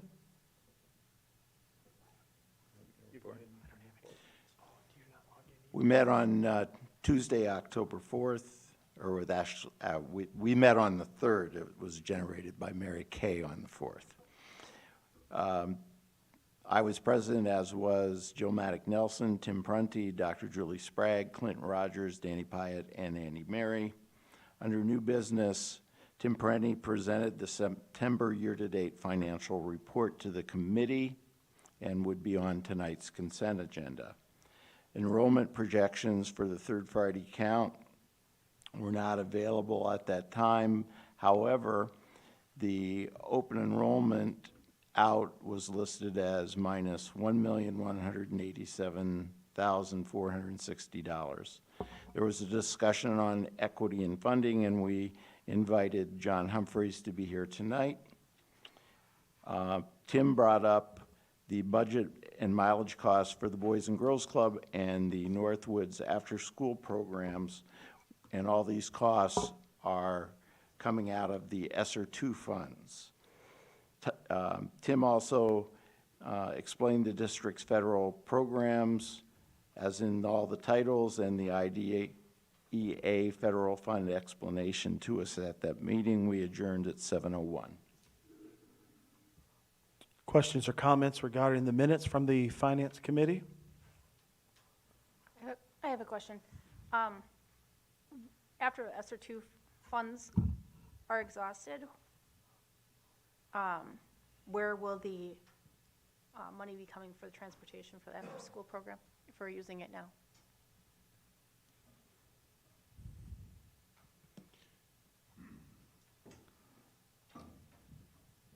The answer to that question isn't simple, but it's going to be up to the board and administration at that time. They're gonna have to prioritize where we're gonna come up with the $3 million hole that's gonna hit us at the end of the 23-24 school year. Thank you. Any other questions or comments? Hearing none, those in favor of accepting the Finance Committee report as read, let it be known by saying aye. Aye. Opposed, same sign, and the motion carries. Item E, the Curriculum Instruction Committee report. I will be looking for a motion, please.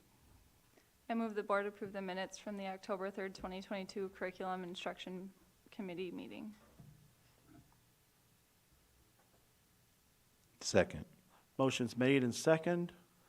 You can read your minutes. Okay. Curriculum and Instruction Committee met on October 3rd. The meeting was called to order at 7:30. Those present for committee members include myself, Dr. Dave Bardo, and J.D. Schrader. The administration present included Dr. Julie Sprague, Tom Zamzow, Donna Smith, Clint Rogers, Heather McCann, and Rachel Tassler. Board members present include President Danny Pyatt. There was no public comment. Under new business, Mr. Rogers provided an overview of the Start College Now program. There are 6 students who are enrolled in the program for the 2023 spring semester, and also provided a reminder that the Start College Now program is through the UW system. The district's responsible for paying tuition for students taking unlike courses, meaning courses that are not offered through our district. So there are 6 students in the program, and it will be considered for approval tonight. And then Ms. Doms provided an overview regarding the beginning of the year data presentation. And so she shared a summary of the district's continuous improvement goals, noting that the academic goal was adjusted from August 2024 to August 2025. And then the ACT Aspire name will change, but I forgot the name change. To Pre-ACT Secure. I should have asked you, JD. Definitely wouldn't have got it. And, sorry. State testing results were noted with upward trends in longitudinal data and an increase in proficiency in both math and reading. High school and middle school principals shared their academic updates, and the elementary principals reported on fast bridge testing and AGR information. And then there was some discussion at the end regarding supports and interventions provided to students, posed under the question of what happens if a student doesn't achieve grade level outcomes by the end of the school year. So there was discussion that followed with that. Then biannual budget discussion was also on our agenda, but there was no discussion as the committee members were also present for the Finance Committee, which was prior, so there was no further discussion. The meeting was adjourned at 8:40 with the next curriculum and instruction meeting being Monday, November 7th. Any questions for the Curriculum Instruction Committee meeting? I have one. So when you were talking about supports for students that are not meeting grade standards, I know we have some tutoring in place and things like that, but if there's a student that is, say, getting all Fs, and who makes that decision to pass that student on to the next grade? And are we still holding kids back? Like if they're just straight Fs through and through, or are they being passed on? I would ask which grade level, because it looks different by grade level. For example, in the high school, it's credit-based, so you can be credit deficient and still have classes at your next grade level. Okay. So help me understand this. So if a student has a bad year and they get straight Fs that year, they're still able to move on to the next year? For electives, in core classes, sometimes we back schedule. If you recall, I shared at the curriculum meeting that for the first time, we're trying to really zero in during summer school as well, so that credit recovery doesn't impact their schedule the following year. And it's not cost effective either to have a student, let's say, take geometry, or I should say algebra, twice in one school day. Okay. Because they didn't pass it. So, okay, take high school, for example. If we have a student that has gotten Fs for, I don't know, 1 to 2, even 3 years, then what happens? Are they still passed on and then they're supposed to make all this up during the summer classes? The larger hole that's dug, the more difficult it is to get out. So unfortunately, we don't stop. We keep trying to meet the needs of those kids and trying to help them be successful. But as you know, we have dropouts, and that's a fact. Okay, so you're saying that, yes, they continuously move up in grades even if they get straight Fs? That's what you're saying? You're trying to still meet the needs, but if they're still getting Fs, then they're still passed to next grade level? Is that what you're? Well, they might have like sophomore standing, if that's what you mean, as they only have enough credits as a sophomore, let's say, when they're a senior. So they're not on track for graduation. Can But I they're just still help a little allowed bit? to be I in feel like we're school. kind of dancing around the point you're trying to make. Okay. So a student can be scheduled for 2 different grade levels at the same time within their schedule. So let's pretend I had a rough freshman year and I didn't pass my grade 9 ELA, I didn't pass my grade 9 world history class. As a 10th grader, I will be scheduled into grade 9 ELA, grade 10 ELA, grade 9 world history, and then other required classes. They have to have specific credits to graduate. Right. So that's not something that you can get around per se. You have to have these prescribed. It's in our policy what's required for graduation. So there are times that students reach a threshold where the hole is dug too deep. I think that was referenced earlier. That's when other alternative programmings might come into place, but that's not considered until much later in a student's school career, such as junior year. Okay. So does that help to clarify a little bit? Yes. Yes. And Julie, are you the one that makes that decision? No, actually, it would be a high school decision. Their counselors are instrumental in that because they are the ones who do the credit checks. So the counselors make that decision? It's a team decision. Admin knows what's happening. They have to correspond and collaborate with the teachers so that they understand if I failed this class, are there certain, like I mentioned Matt Moronk at summer school, are there certain learning targets that I can review and test on and then I'm passing, or is it a case where I truly failed both semesters of a core class? So there's a lot of collaboration that goes in for each student in class. Okay. How long can you stay in high school if you don't have a IEP? How old if you keep failing?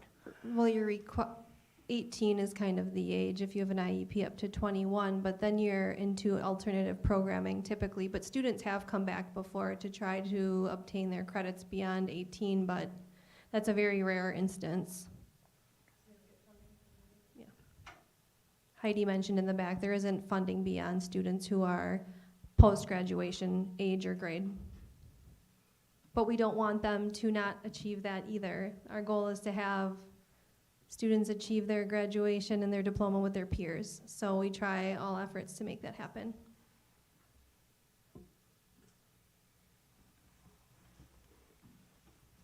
Are there any other questions or discussion for the curriculum committee? Were you hoping it'd be more strict, or were you just curious? What percentage of the kids have that many Fs? Low-ish, hopefully? Yeah. Yeah, I don't know either. I guess I was looking to see if, you know, if a kid had gotten straight Fs, and this is how it was, you know, when I went years and years and moons ago, but, you know, they didn't go on to the next grade. They had to repeat 8th grade. They had to repeat 9th grade, 10th grade, whatever. They had to repeat that grade because they got all Fs. And they didn't get passed on, you know, with hopes that somehow they would have a chance to make up all these credits and learn everything in time to make graduation.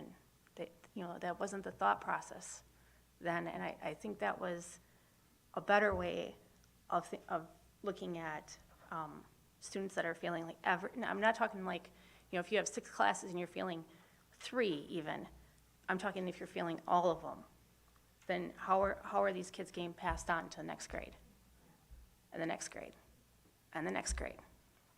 So that's what I was, I guess, looking for. And the question I asked the committee or the admin, because I've been asked that question numerous times, and I think, and no, let me take that back. When I've been asked, it's been in the context of high school age level and credit deficiency, but continue to go up in rank year, freshman, sophomore, junior, senior. That discussion in the committee was also included elementary through high school too. Right. We talked about a couple of the states that have laws that you can't pass 3rd grade unless you had a certain reading proficiency. And then they had to relax the laws during COVID because so many kids missed it. So it's just one of those examples where we don't follow the laws written. It wasn't in Wisconsin. But and that's where they always get back to who wrote the book on all the meta-analyses. John Hattie. And they'd say that's the lowest retention of kids is the lowest effect size of anything. It's like -0.4. It's the last one in the book. So it's weird that, they think it never works. Maybe, I don't know I never read the meta-analyses, but maybe in 3rd grade it must work better because then you're still practicing your basic phonics skills and you can't go on. So then it'd be really hard to. Well, everything is tied to reading. Everything is tied to reading. So if you don't have that grasp and that real basic foundation, how do you build, anything that you could grow with? So that's why I asked the question, and I have received questions on that as well. So.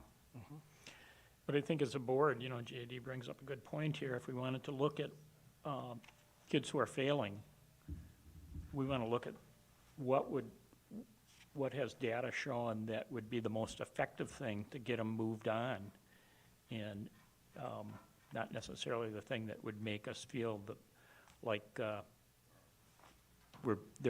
we should treat them like we were treated 50 years ago. For some of us, Dave, it would be 50 years ago. And I think that's where Amy was talking with interventions whenever they get up into 11th grade, sometimes late 10th grade into 11th grade, then they can see where they need to do some intervention to see what they can do to get them up to the credits that they need to graduate. Yeah, and those interventions start at the elementary level. Absolutely. So, and that was discussed too in the committee meeting, looking at interventions, the outcomes of the interventions, weekly progress monitoring, using the support system regarding academics and behavioral. Student study teams was also discussed. So those interventions ideally are identified and started early to prevent that at the high school level, though we do know that it's occurring at the high school level. Any other questions or comments? All in favor of accepting the minutes from the curriculum committee, let it be known by saying aye. Aye. Opposed, same sign. And it carries. Item F, Building and Grounds Committee Report. I will be looking for a motion.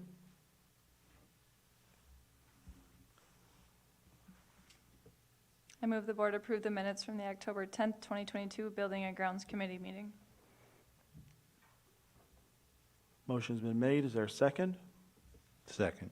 Motion's made and seconded. Okay. Angie, go ahead. So the Building and Grounds Committee, we met on Wednesday, October 12th. It was pretty light agenda, actually.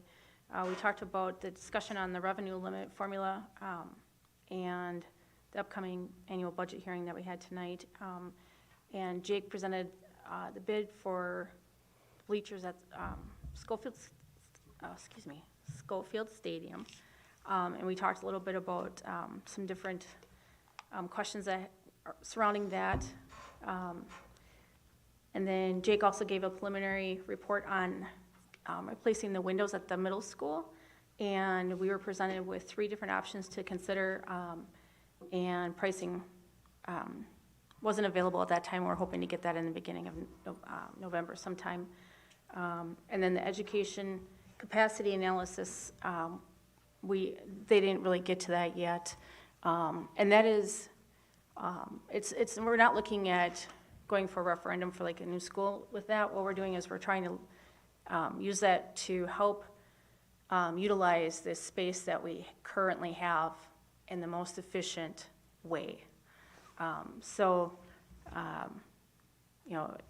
There's a whole array of different scenarios that could go, but that is not leading to a discussion of building a new school or anything like that. So just heads up on that to the public. And that was about it.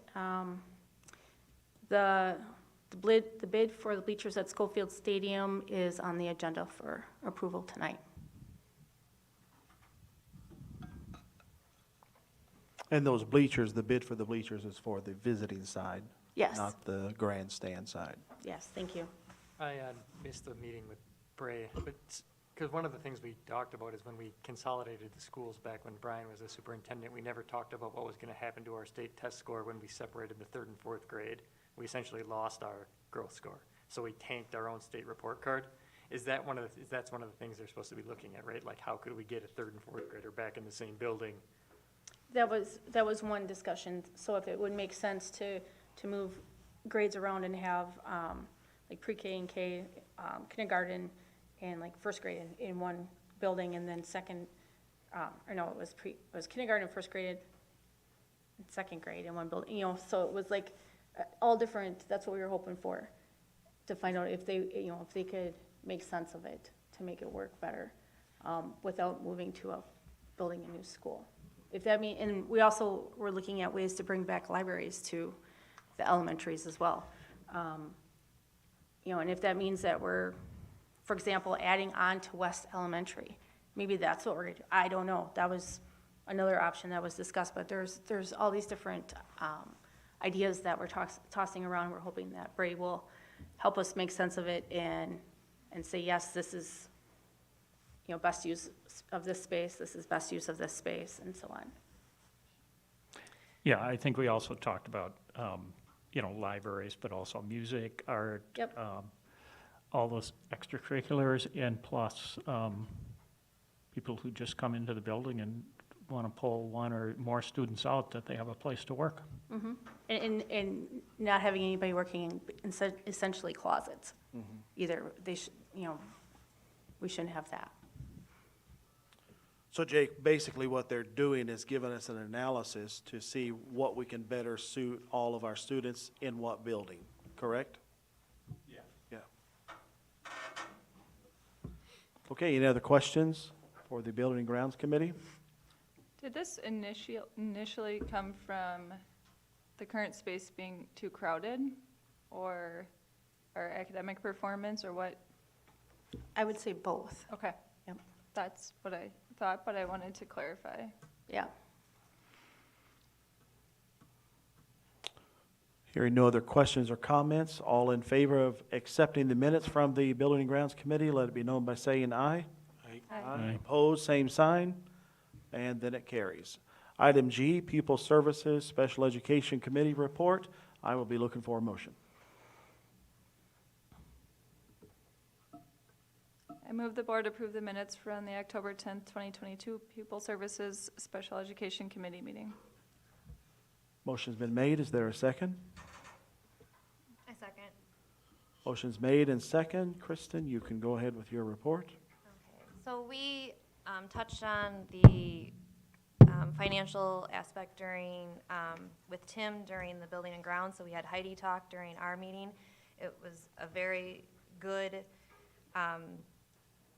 personal reflection on what she believes has got us to this point, including the state's promise to reach 2/3 of special education and them not meeting that need, and what got us to this point. So I have a copy of that if anyone is interested in seeing her.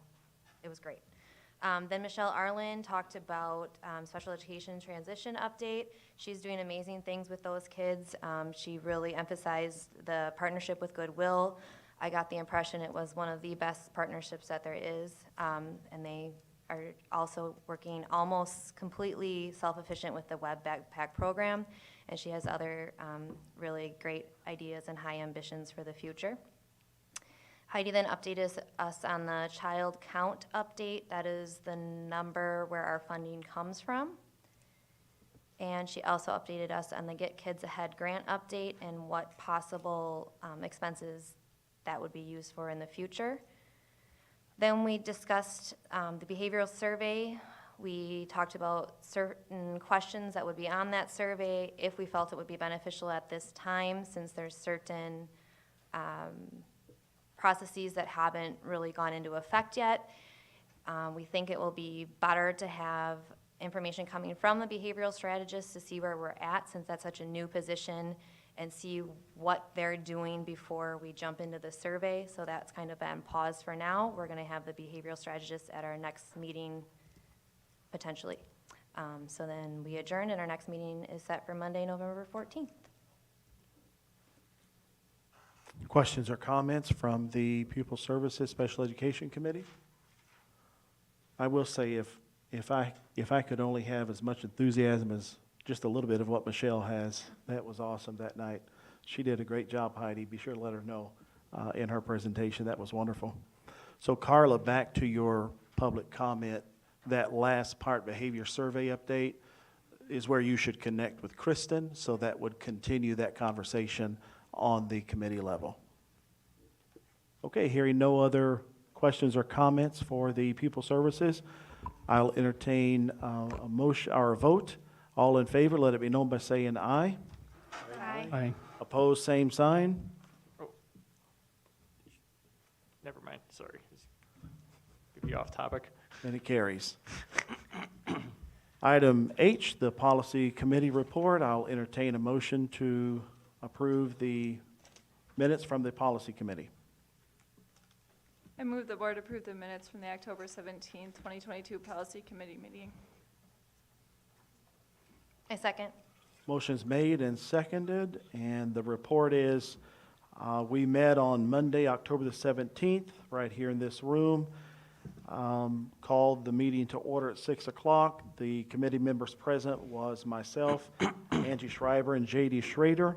Angie Schreiber is the new appointed committee member, as that night we accepted the resignation of Dr. Dave Bartle due to some personal reasons. Administration present was Dr. Julie Sprague, Tim Prunty, Jake Leiterman, and Amy Doms, and Dr. Noel Deep was also present as other board members. We had a school forest public use policy that was presented. We will be voting on that in just a moment. Policy number 3340, the grievance procedure revision.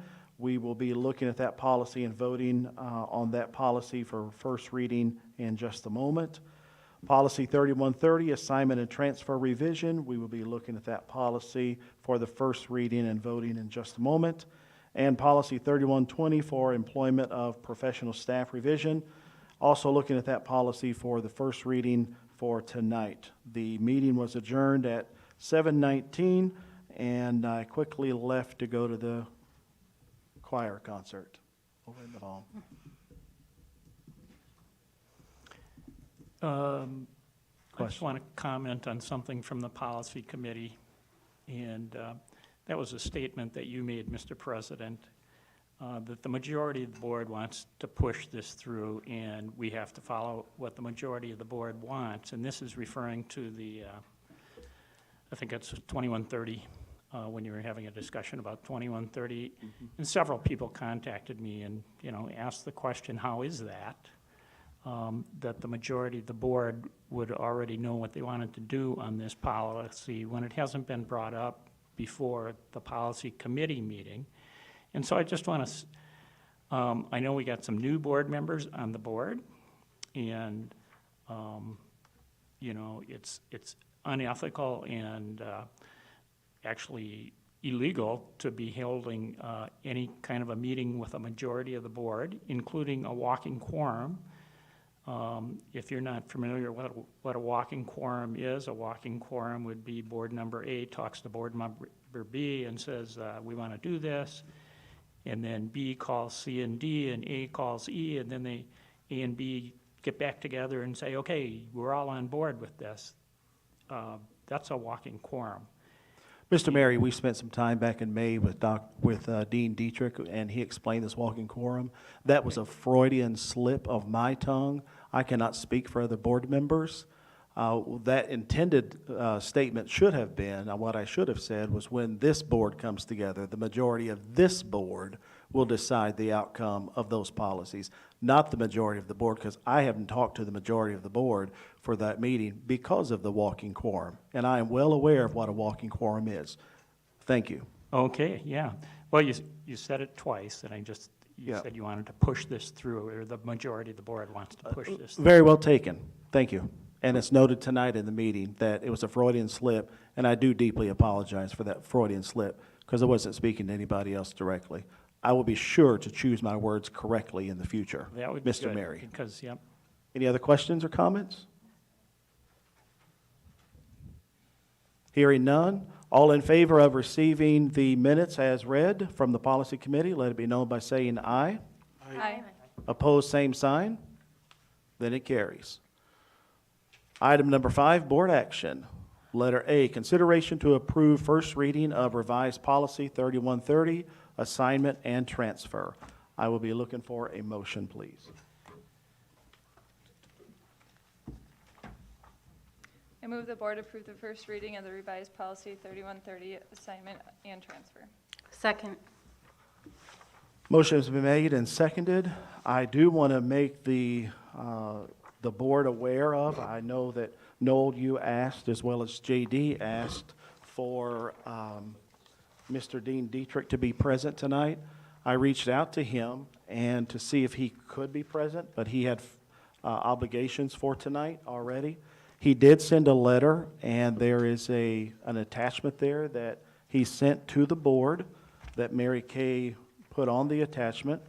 You also see on Tuesday, he asked me to send him all the notes from the policy committee meeting, in which I did. In fact, I did it while sitting here at the meeting. And he got back to me Tuesday morning, and with the revisions that he had. Now, his revisions look like this. I don't know if Mary Kay got those loaded up to everybody. Yep.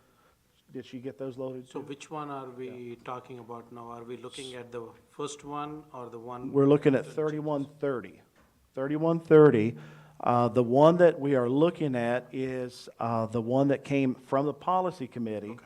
So we would have to agree to the proposed changes from our attorney, which would be that second one that's assigned there, assignment and transfer with attorney changes. That would be the one that Dean Dietrich would approve for us for our first reading for tonight. I thought it was easier for Mary Kay to go through and, rather than sending you all of the notes from Mr. Dietrich.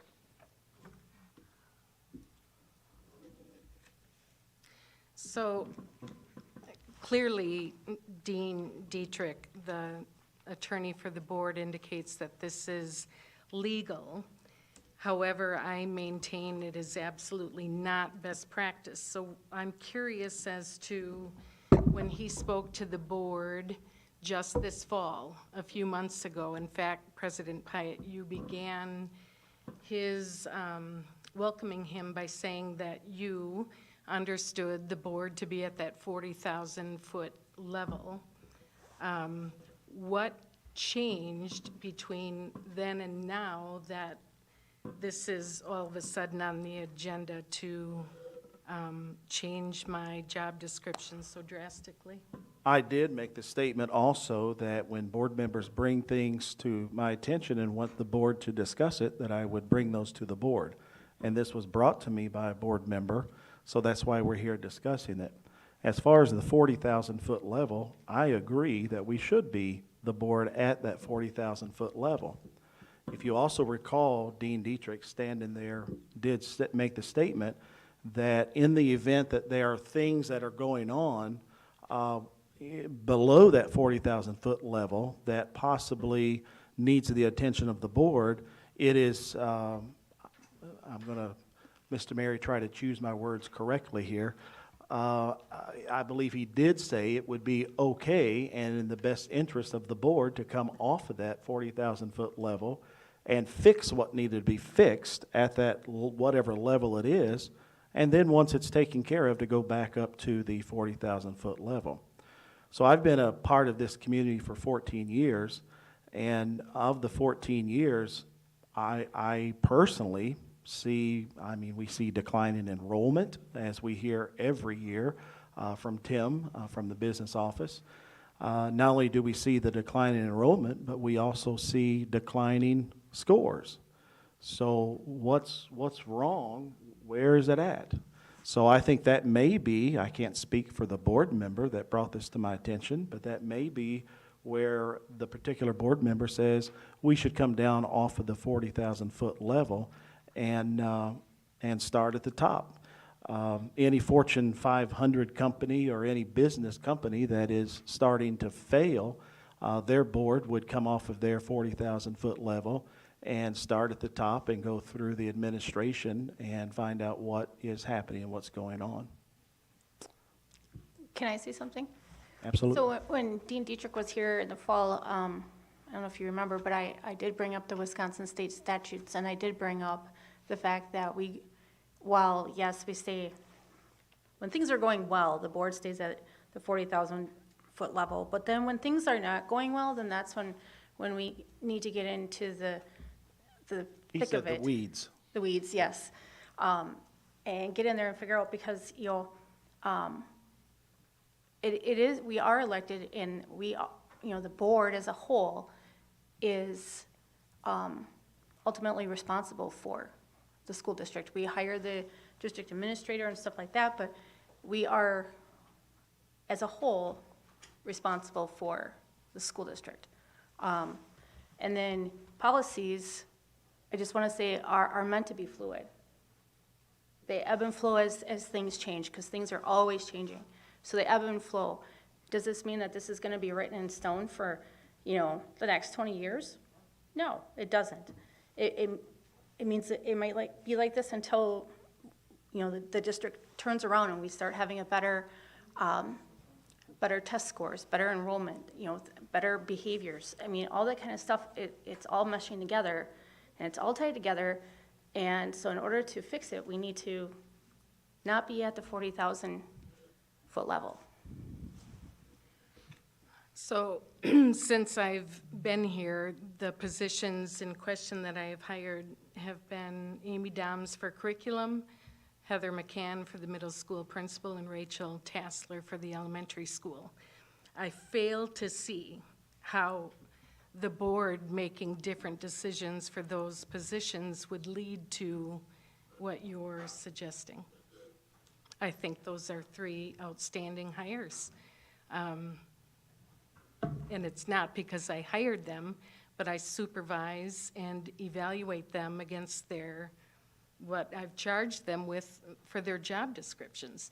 So if this passes, will the board also be supervising and evaluating if you make the hires? You forgot Teal Mock, who was another. But I didn't hire him. Heather had the autonomy. The transition. Yep, thank you. I think JD brought up an excellent point in the committee when he stated how are we to hold the superintendent accountable if she is not allowed to pick her own team. I just wanted to make sure that that was heard by everyone sitting here too. I also checked with our 22 CISA 9 districts, 0 of whom have a policy like this. What a handful do have is inviting interested board members, not a majority of the board running the process and making the decision, but interested board members, if they feel strongly about a position, yes, we would welcome that. As I shared at the committee level, I was taught not to because of the grievance process, but if the board would like to compromise and look at that, I would be happy to. Also, we checked with Neola, who writes our policies with their team of legal experts. Of the 32 districts that Neola works with, just our rep, none have a policy like this. I maintain it is grossly insulting, and I just think after my 35 years roughly in there, if this board feels that with all of your years of experience in admin, you can make better decisions about that, I really question the why. And also, I know, Danny, you had said that the person, the board member who felt like this should come to us tonight would identify. I said they would if they wanted to. I mean, it's up to them. I'm not going to preferably throw somebody under the bus. Well, I know we're all about transparency, and it was clear I felt very blindsided at that committee meeting. No idea that was coming. So, for the sake of transparency, I thought I'd ask. Mr. President, just a point of clarification. I thought I understood you to say we're talking about policy 3120. But are we doing 3130 3130. is A, yeah. Thank you. I would just like to gather some clarification. And actually, I'll just share too, since it's been mentioned twice during this meeting regarding quorums. I have not had a discussion with other board members regarding this policy prior to tonight or leading up to this. So I just want to be very transparent with that. I'm wondering, can you, President Pyatt, please help clarify, shall appoint 2 board members to be part of the selection interview team? Noting that, I guess my question is, to be part of the selection interview team tells me that that is a team. Can you clarify if that is a team, who's on the team, if it's just 2 members amongst others? Like, what does that mean entirely? Whenever we do a hire currently, there's, if you look over at the hire like we'll see later, you'll see a team of people that make that hire. So this policy would be saying 2 board members will also be part of that hiring process of that team. So if we're hiring for Jake's position, then the people that are working with Jake that Julie has picked for the hiring process would be those people, and then also 2 other board members. That's the way I understand the way this policy reads currently. So you're not limiting the size of the team? No, not at all. Nor removing the district administrator or other administration from that team. You're simply, this would be an addition of 2 board members to be a part of the selection interview team. You got the wrong one. Thank you. Here's my take on this. I personally am not in favor of us getting into the weeds. If there is a problem, if we feel that the district administrator that this board hired is not doing their job, that person should be held accountable. We need to have a talk with them. We need to assess their performance. I don't think we need to get into the process of picking their teams, but I can compromise where, like you sat on some, Danny, on the interview process. I was not part of the communication. I just wanted to learn how that process worked. Correct, I understand. I So- had nothing to say. Yep, absolutely. And I think that should be the role of the person who's there. You could be as an observer, not voting, not making the decision, because you will get another chance because you are making a decision there, and if that candidate comes through, you get another opportunity to vote again at the board. So I think I'd like to take that away. If you want maybe one or two people to be present to just watch the process, I think that would be a compromise, but not making the decision at that committee level or the selection committee. Right. Currently, these hires come before us to approve as new hires, correct? Correct. So we wouldn't, okay. But they come, they're not broke out individually. They come as it's, a packet, so so we agree on the full packet. So if we don't agree with one person that is in that list of names, We can could always take- pull them we out. can take one we can person. ask Okay. questions. Yes. Yeah. okay, And we have done that in the past. Yes, absolutely. okay. And, And it's in a closed session too, so. That's No. not enclosed, that would be an open session. Yep, No, you can we do would that in take- closed session. you can. Yeah. okay. And to address kind of what Kristen said about not being able to, I guess, how does she get evaluated when she needs to evaluate your team? I'm How do you I'm like hold slaughtering her. hold her accountable if she doesn't pick her own team? Yes, thank you. I just totally slaughtered that. But, so her role, so the superintendent's role is to give guidance and direction that, so the board is supposed to give guidance, direction to the superintendent. Superintendent gives guidance and direction to, to the other administrators, who then gives the Then it direction. cascades down Yes, to the exactly. teachers. So Yeah. that's how, evaluations would be handled, is if she's giving the correct, he or she is giving the correct guidance, correct direction, things of that. And if we give a directive and if the superintendent follows it and then the administrators don't follow it, well then, we need to be able to see where that missing link is to be able to hold the right person accountable. And so I don't see how, my point is, I'm trying to get across this. I don't see how, if we were on the interview team, that would not affect how she's able to run the team, I guess, and be evaluated on. Would the team be influenced by the presence of board members on there?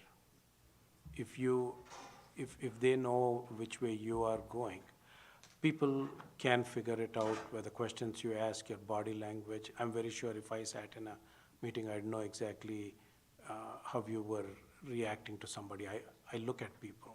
I look at their body language. You don't want someone to be influenced by the presence of a board member in that committee, especially knowing that you are there observing and able to make a decision. You have a vote there at that committee, and if you spoke up in favor or against one of the candidates, it's possible that the other people, they are answerable to you ultimately as a board member. Would I feel uncomfortable going against you? Probably. I don't think I would speak against you, knowing that maybe my job will be on the line next. Maybe people don't want to sit on those selection committees for that reason. And I'd hate to mix up both of these, but on the other policy that's coming up next, you have a majority of those members being the board members. So ultimately, you are making the decision there. You have 2 administrators and 3 board members sitting there. It's a no-win situation for the administration. And then, is it right for me to expect the administrator to then make sure that the people that you picked to be a part of their team should perform at the level that he or she wants? And if they don't do, is it our fault because we picked that candidate, or is it the superintendent or administrator's fault that you foisted it on them and expect them to have that person perform? I think it's the person's fault. If anybody's at fault, it's gonna be that Which person. The person that That we we- picked? Yeah, no, the hired, the person that is hired, because if they don't follow through with the direction and guidance, and they have But was it reviews and. because of our inexperience in not knowing what that qualification should have been for that position? No, I would say, I would not agree with that, no. Am I missing something where the board members specific to 3130 would be the minority members Yes, of I did say that, I mixed up both the Yeah, policies. yes, yeah. I just wanted to make made it clear sure that that's coming up. I was Yeah. following. Yeah. Thank you. So I just want to add on to what Dr. Deep is saying there. One of the sessions I went to was talking about hiring superintendents, and I think this would probably be true of hiring principals also. And it was comparing men and women. And women, when there's a list of qualifications, check all the boxes. And men will say, yes, I am qualified for some of these things. And so when you say, are we responsible for knowing, are these people the right people? Are they qualified? Well, yes, we would be, except we don't necessarily have that expertise. And it wouldn't be the person's fault if we hired them and they didn't meet the qualifications when we hired them. They didn't have the background that was sufficient. It's not their fault that we hired them. That's the part, that's where I struggle, in the fault and the qualifications. We would, specific to 3130, 2 board members would be a part of that team, thus there would be administration that would be able to ensure the qualifications and the things that they want would be best fit that would be included in the discussion in the team, correct? Well, that is somewhat correct, except as Dr. Deep said, if I'm in there and I make some statement about, yes, I want this guy, does a teacher or a staff member want to stand up to me and say, oh, no, you don't know what you're talking about? Even though it would be obvious I didn't. So I guess, Julie, do you have a degree in HR?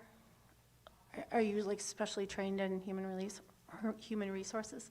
I have experience, not a license, no. Okay. I think that kind of comes with a lot of us. I've hired people and I've fired people and I've done reviews. I don't have an HR license degree. We do have an HR specialist or somebody that is working towards that degree on staff, correct? She has it. Yes. So is she brought into these interviews? It depends. Right now, we're undergoing business manager interviews, and yes, she's part of that team. Yes, but she's directly part of Tim's team. So like if on other interviews, is she brought in, because she has the HR license and training and education and everything that, that you're speaking of. So is she brought in on all of the interviews that you conduct? For teachers and support staff, no. Okay. So I think that makes that argument kind of invalid because, I don't know. I really don't think my expertise should be invalidated, no. No, I'm saying the argument is, I'm saying that we're all kind of on this, I'm sure you have more experience with hiring in the academia world, but a lot of us have done hiring and firing in the past as well, and reviews and evaluations and stuff like that. So we shouldn't be just wrote off. I have unrelated questions. Is the athletic director, does the chain of command go district administrator, high school principal, then athletic director? That's why the athletic director is in 3130 and not 3120? If you would also see the 3120, Dean Dietrich added the same language that's in 3130 to 3120. But again, I don't want to muddy, because we're talking about Right. 31. I was just thought it was weird that the athletic director was in this group, that the superintendent. Yeah, because that was so let's say Julie or the superintendent puts himself on this committee in 3130, but the principal is still the one making the recommendation to the board. Because it looks like you're ignoring the superintendent. I didn't know if you really wanted to do this, if we had to give like the superintendent 3 votes or, a weighted average vote so that they still have some influence on the process.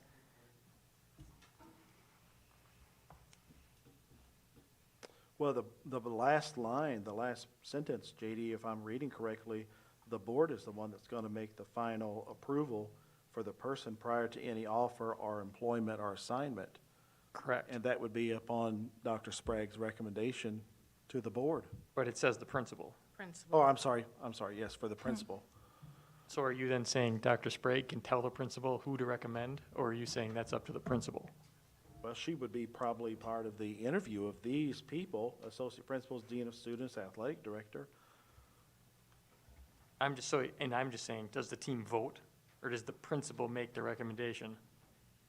The team, the way I would understand this is the team would bring the recommendation to the principal, and the principal's what's going to bring it to the board. You can amend this to read and say however you want it to say. I'm not sure what it should say. Right.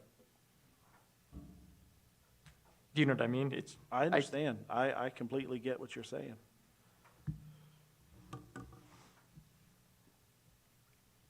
I mean, if you change the word to the superintendent shall make a recommendation of the final candidate to the entire board, that makes more sense to me. But So you want to strike principal of the building and put the superintendent shall make a recommendation? yes, You want to make that into a motion? not yet. But so Okay. if we did that, then is it really any different than we're doing now? No. Other than that, now there's board members sitting there too. Correct. Well, You know, instead of making it an official policy, it's informal. I don't really care, but then it's still up to the superintendent. And then the superintendent would know the board wanted to be involved, I guess, if they could find volunteers to sit through 5 interviews.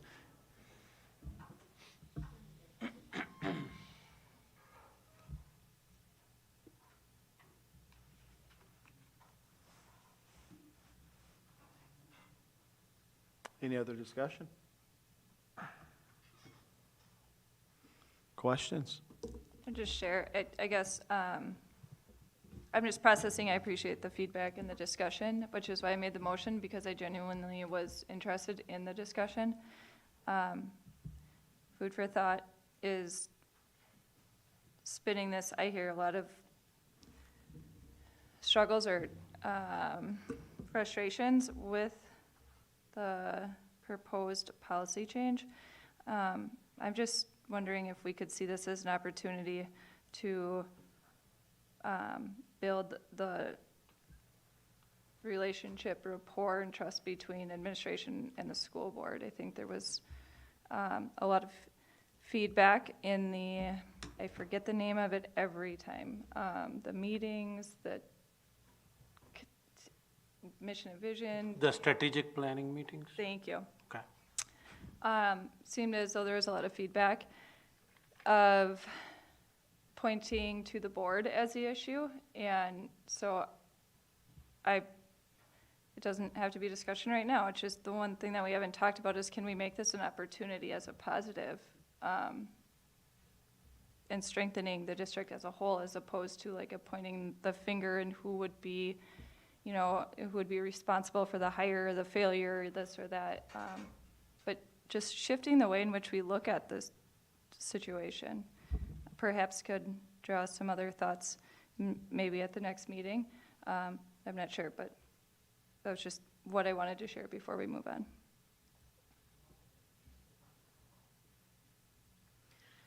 Jill, I think, oh, sorry. That's okay. Jill, I think a step in the right direction would be the compromise that, it wasn't just me, I had heard it from other people as well, that if a board member or two, or, you know, a number that is not the majority of a committee wanted to be in on a certain interview or interviews for a certain position, we'd be willing to entertain that as a, Only in an ex officio position, Right. no vote. Yeah. in that capacity. I That think- would be a compromise for me, is having 1 or 2 board members just as observers, not being part of the process. Which is what you did, President Pyatt, with Yes. last year, Couple like years 5 ago, years 5 ago years ago. now. The maximum number would be 3 then, wouldn't it? Because that would be, 4 would be the quorum. a walking quorum. So 3 would be the maximum number that, if any 3 members, and it would be their choice to want to sit. Is that what I'm hearing you say? Yes, moving forward, if board members, would like to be considered to, like Dr. Deep said, sit in and see how the process unfolds, you'd be bound to the same confidentiality that the committee would be. But I'd be happy, we as an admin team would be happy to entertain that in effort to build trust. I felt a great deal of trust erode in seconds when I saw the policy for the first time. And at if the I may committee. respond to Jill in that manner, that will give you that opportunity that you were talking about building relationships. And you said that at the strategic planning meeting, the community members questioned you. So then you can go back to them and say that basically we have 2 or 3 board members being part of the interview for these mid-level positions, and we observe how it is done. So we have first-hand knowledge, so this is not something that is just done nilly-willy by 1 or 2 members of the admin team. So if you are questioned, then you can direct them to whichever board member was present there and say that, Noel was there, or JD was there, or Dave was there. You can ask them and they'll tell you how it went, what they observed. I think that'll give you what you're looking for, but at the same time, will not compromise the position of the administrative team. I appreciate that. And I'm not looking for anything specific. I just was sharing a different perspective. What you brought up, I think this will give you that opportunity. And Julie, Dr. Sprague, what would that look like in terms of communication to board? Right now, there's not communication regarding interviews or postings or, so I guess I like the thought. And what does that look like? But I don't, is that What I was going to say, Dr. Sprague, was that Dr. Deep's position is well taken, and I believe that the administration should come back to the board with some changes that you can live with, and that I think takes Dr. Deep's position and incorporates it. Would you want to bring it to the policy committee first for you to? Well, what I actually leaned over, I shouldn't have done this, but I leaned over and whispered to Dr. Sprague was, how can this motion be amended? And she said, her words were, this probably should go back and just start over and not amend what's here. Let's just say no to this tonight. What I was saying. And take it back to the policy committee in November with Dr. Sprague's other information to be put in there. So if somebody's dying to sit in on interviews in the meantime, they can probably still do that, just without any formal authority? Yes, reach out to the board president, ask to be included on any of those interview committees as an observer. We would have to know when they are, Yes. yeah, and what positions they were for and everything. So one question I have is,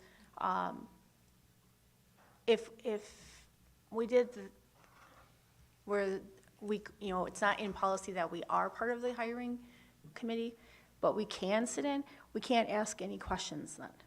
We don't see any of the information that you see, we just are just there, kind of like a fly on the wall, is that correct? I think that would be part of the policy committee to work out all of those details of making this work for a, Let's work on that in the policy committee and come back here with the sort of final product.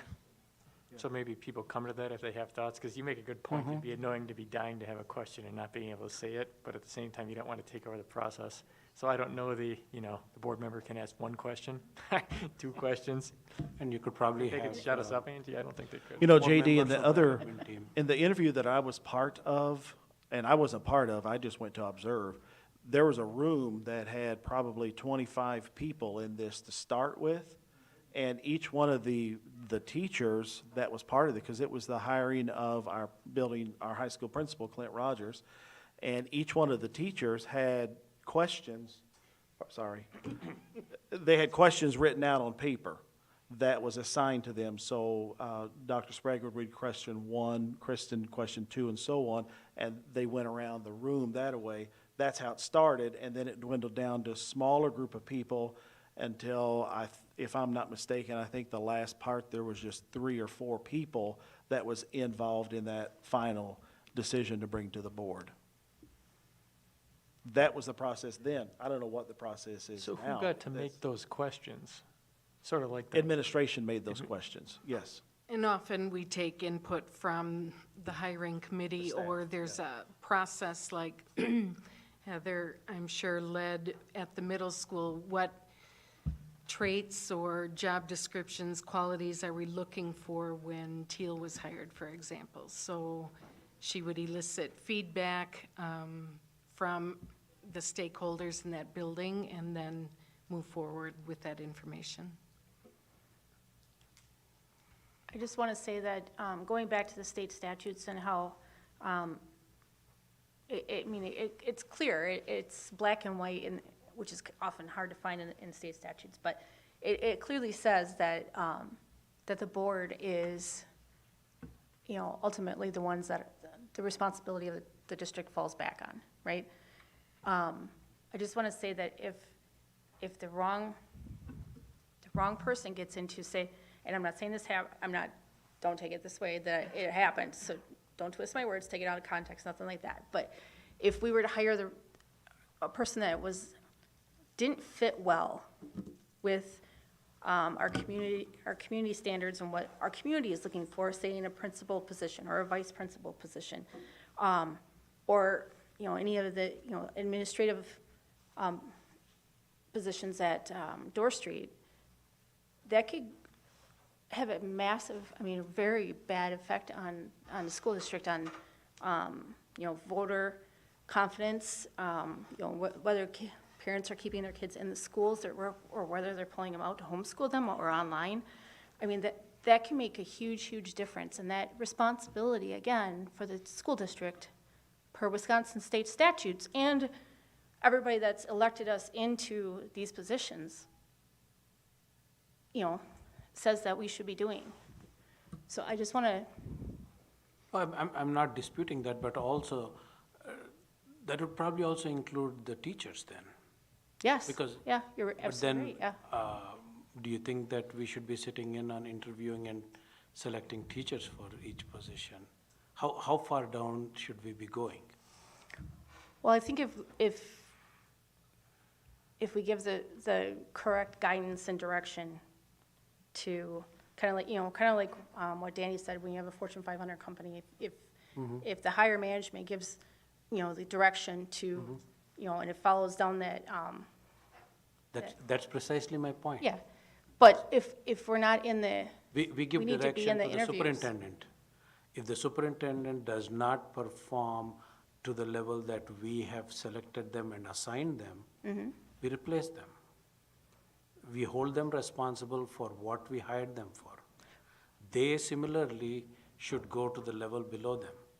But I do not want to go down to the level of picking teachers and the support staff and everything, because if you interpret the statutes, you are responsible for education of the students, it says. That doesn't mean that I should be in the classroom teaching kids. I probably won't last more than an hour. right, well, right, yeah, Okay? but like the operations Hats off to the as teachers. well. I don't have the patience, I don't have those skills. So I cannot. So I'm sitting here as a board member, asking the superintendent to hire the staff that are going to make sure that our children get the education that they need. Our children behave, our children achieve the goals that we as parents, as community members have for them and for our community to be successful. Right. I guess I have, what I'm saying, okay, so everybody knows that the government works very slowly, right? If it works. I think, yes. Yeah, we can all agree on that. But what I found is the world of academia, the schools, it doesn't matter if it's K through 12, universities or technical colleges, the world of academia works even slower than government. I mean, it's it's mind-blowing to me because I'm a person that likes to, create change and get things done and things of that nature. And so if we have an issue with the superintendent and say you let the superintendent go, but you still are stuck with, a principal, for example. That they hired.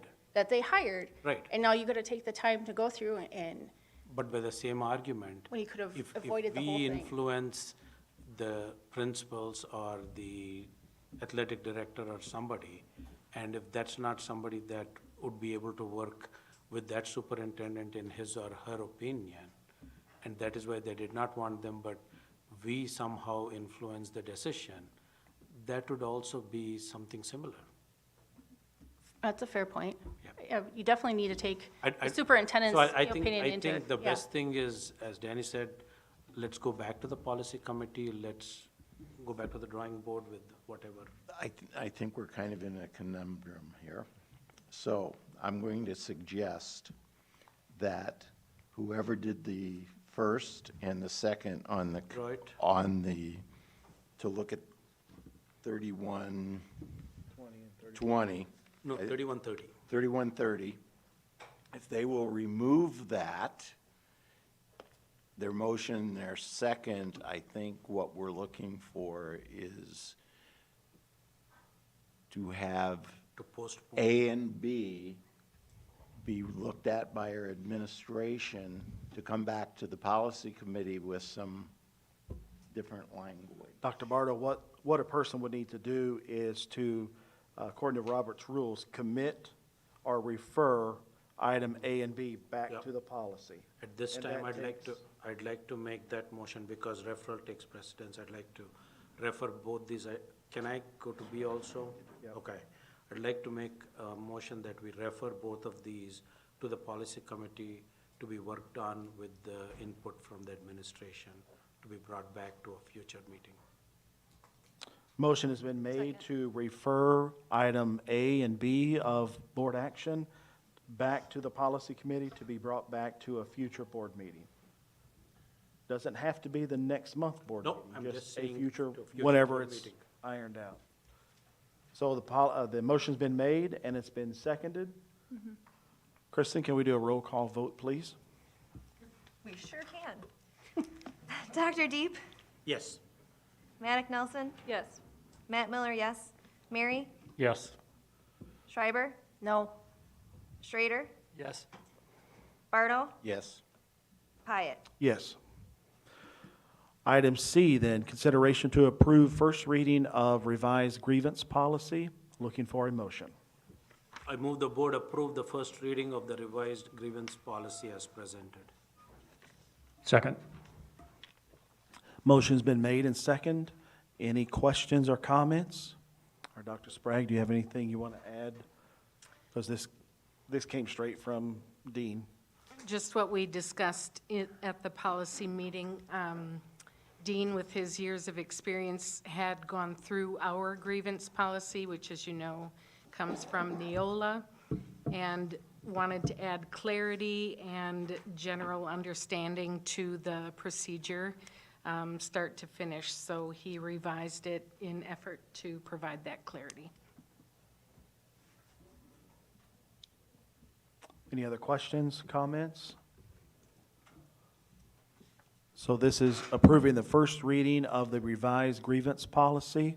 All in favor of the first reading of the revised grievance policy, let it be known by saying aye. Aye. Aye. Opposed, same sign. Then it's carried. That will come back for next month's second reading. Letter D, consideration to approve guidelines for use of Noboken School Forest. Looking for a motion. I move the board approve the guidelines for the use of Noboken School Forest as presented. Second. Motion's been made and seconded. Any questions or comments? We have Mr. Wordio here to answer any and all questions that you may have. He did a great job at the policy committee. I think we still are looking at group 4. Mr. Wordio, you want to come down, please? Stretch your leg. On the facility fee. if you look way down at the bottom, group 4. Group 4, okay? Any resident or non-resident, district resident, group, organization, or agency whose interests are limited primarily for profit. I thought when we had done this, we were talking about like some private group for a function, for graduation or something along those lines. I don't think this still makes sense to me. So we added that last phrase in there, or individuals and families. That's where we were questioning, Dr. Deeb, individuals or families. So in number 4, the beginning is the same, and then just the last 4 words were added to include or individuals and families. Am I missing it? Where it describes group 4. It's on first attachment. Are you looking at the old document? Facility rates. Yeah, but the facility fee rates doesn't reflect that. Yes. The facility rate use one, I believe that document is only in there as a reference to refer Correct. to how it compares to our current Buildings, fee schedule. Yeah, okay. I would recommend actually that. That only look at the first one, Yes. Yeah, because on the facility fees, it's I still. think we should amend, I think that Somewhere in facility the use future. chart should be updated as well with our current information on there. Thank you. And we That even, was my follow-up question. we even said at the policy committee that we had to be certain we were only, the board would only vote on the first reading for the Noboken guidelines, not the facility use. Yes. And it's not the first reading, we're just voting this in, because it's not a policy, this is a facility use. Correct, yep. Anybody else have any questions or comments? Nope, just. And what you are voting on is the facility use. This is not a policy, this is facility use of the Noboken School Forest building. I just have one minor one. In item number 3, it's students and any youth under the age of 18. It's like redundant. Students are youth. That same question came up in policy. Mike, I'll let you. We, our original was youth, under youth, period. And then it was recommended at the committee meeting that youth was kind of vague. So we wanted the word students in there. So we put both of them in. And the idea is students to me means it's during school time, it's a school group, it's covered. Youth would be any other group outside of school time, let's say 4-H or Boy Scouts or something like that, where you have children are under the age of 18. Or family. Or families, if you have a graduation or some other party and you have your nieces, nephews come over and they are under 18. Yeah, shouldn't it just be persons under the age of 18? Well, we thought we'd call them youth. Just to differentiate from the older adults. Sure, it's some, all right. I mean, it could Not be all adults. students are under 18, and that's where I see the difference between the two, because not all students are under 18. So you're just covering that 6 months that they're, Not all students are under the age of 18? no, No. seniors are 18. Oh, my son is 18 right now. I think it covers that last 6 months of their, that's how I read it. But college students are students also. Oh, this is now, So- we're digging deep. But they're covered here too. Yeah, because those are probably the most irresponsible. Are we speaking from experience? Any other questions about the guidelines for the Noboken School Forest?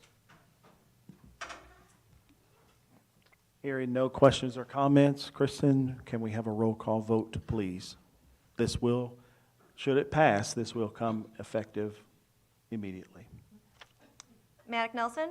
Yes. Yes. Mary? Yes. Schreiber? Yes. Schrader? Yes. Bartle? Yes. Deep? Yes. Pyatt? Yes. And the motion carries. Item E, consideration to adopt the 2022-2023 fiscal year budget. I will be looking for a motion. I move the board adopt the 2022-2023 fiscal year budget as presented at tonight's budget hearing with total expenditures in all funds in the amount of $35,446,487. Second. Motion's been made and seconded. Any other questions or comments? I want to thank Mr. Prunty for his great presentation. He always does a good job. And to his staff. And to his staff, yes. Thank you, Dr. Deep. His staff done a great job. He's not a one-man show, that's for sure. Hearing no other questions or comments, Kristen, roll call vote, please. Matt Miller, yes. Mary? Yes. Schreiber? Yes. Schrader? Yes. Bardo? Yes. Deep? Yes. Maddock Nelson? Yes. Pyatt? Yes. Item F, consideration to approve tax levy. I will be looking for a motion. I move the board approve a tax levy of $6,683,040 with an estimated mill rate of $4.99 per $1,000 of assessed value. Second. Motion's made and second. Any questions?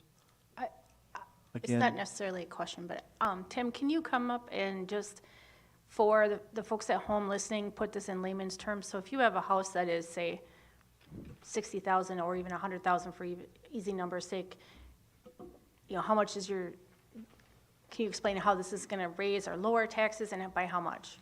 Just in very simple terms.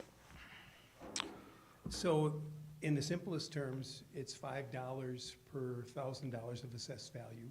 Let's just keep it on real easy numbers. $100,000 home, you'll have a tax assessment on average across the district of $500. So that would be, compared to last year's levy, that would be $175 less this year than last year. Okay, thank you. and that's an average. Yeah. Yep.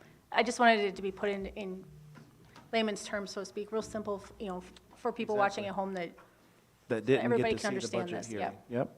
yep. Any other questions or comments? Tim, once again, thank you for your presentation for this, and thank your staff as well. Hearing no questions or comments, Kristen, could we have a roll call, please? Mary? Yes. Schreiber? Yes. Schrader? Yes. Bardo? Yes. Deep? Yes. Maddock Nelson? Yes. Matt Miller, yes. Pyatt? Yes. And motion carries. Item G, consideration to approve spring 2023 Start College Now students. I will be looking for a motion. I move the board approve the spring 2023 Start College Now students as presented. Second. Motion's been made and seconded. Any questions or comments? How does this compare to the number of students who were in this program last year? It feels like it's a lower number than what was last year. Do you, He's gone. Amy? Tim? Anybody? So, Andy, maybe you remember a couple years ago when we Start College Now really got started, and we had presentations. There's opportunities where kids can get working towards their degree prior to leaving school. And I typically budget about $12,000. And these numbers appear to me to be down from previous years. And we saw a little drop off in the numbers related to COVID, and it just hasn't picked up since then. And I don't know if kids were doing all of it in person or if they were doing some of it in virtual. And the kids maybe just, if they're doing some virtual now, they're just maybe not doing it, but we need to keep promoting it. Okay. Any other questions or comments? Hearing no questions or comments, Kristen, roll call, please. Schreiber? Yes. Schrader? Yes. Bardo? Yes. Deep? Yes. Maddock Nelson? Yes. Matt Miller, yes. Mary? Yes. Pyatt? Yes. And the motion carries. Item H, consideration to approve Bleacher bid for Schofield Stadium. I will be looking for a motion. I move the board approve the bid from Sightlines Athletic Facilities LLC for $18,986 for the bleachers at Schofield Stadium. The funds will be provided by the Gridiron Club. I second. Motion's made and second. Any questions? Jake? So when I presented this to the Buildings and Grounds Committee, we discussed about, my recommendation is that the district should contribute some money to this. As with any of our booster clubs that raise money, once they purchase property or items within, you know, that fall under our district, it becomes our property. You know, there's a lot of people that think that it's a strictly district responsibility, and just in the thought of where we are financially with the budget and the thanks to all the booster clubs that do stuff like this, I just think that it's appropriate to share in that cost a little bit. We've done that in the past with other items, and discussion that we had at the committee level was what should be a recommendation of a percentage so that we can kind of have a suggested level going forward.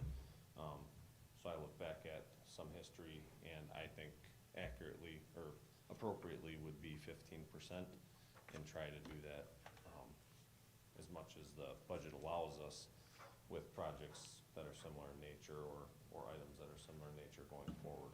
So bleachers at the hockey rink, 15%?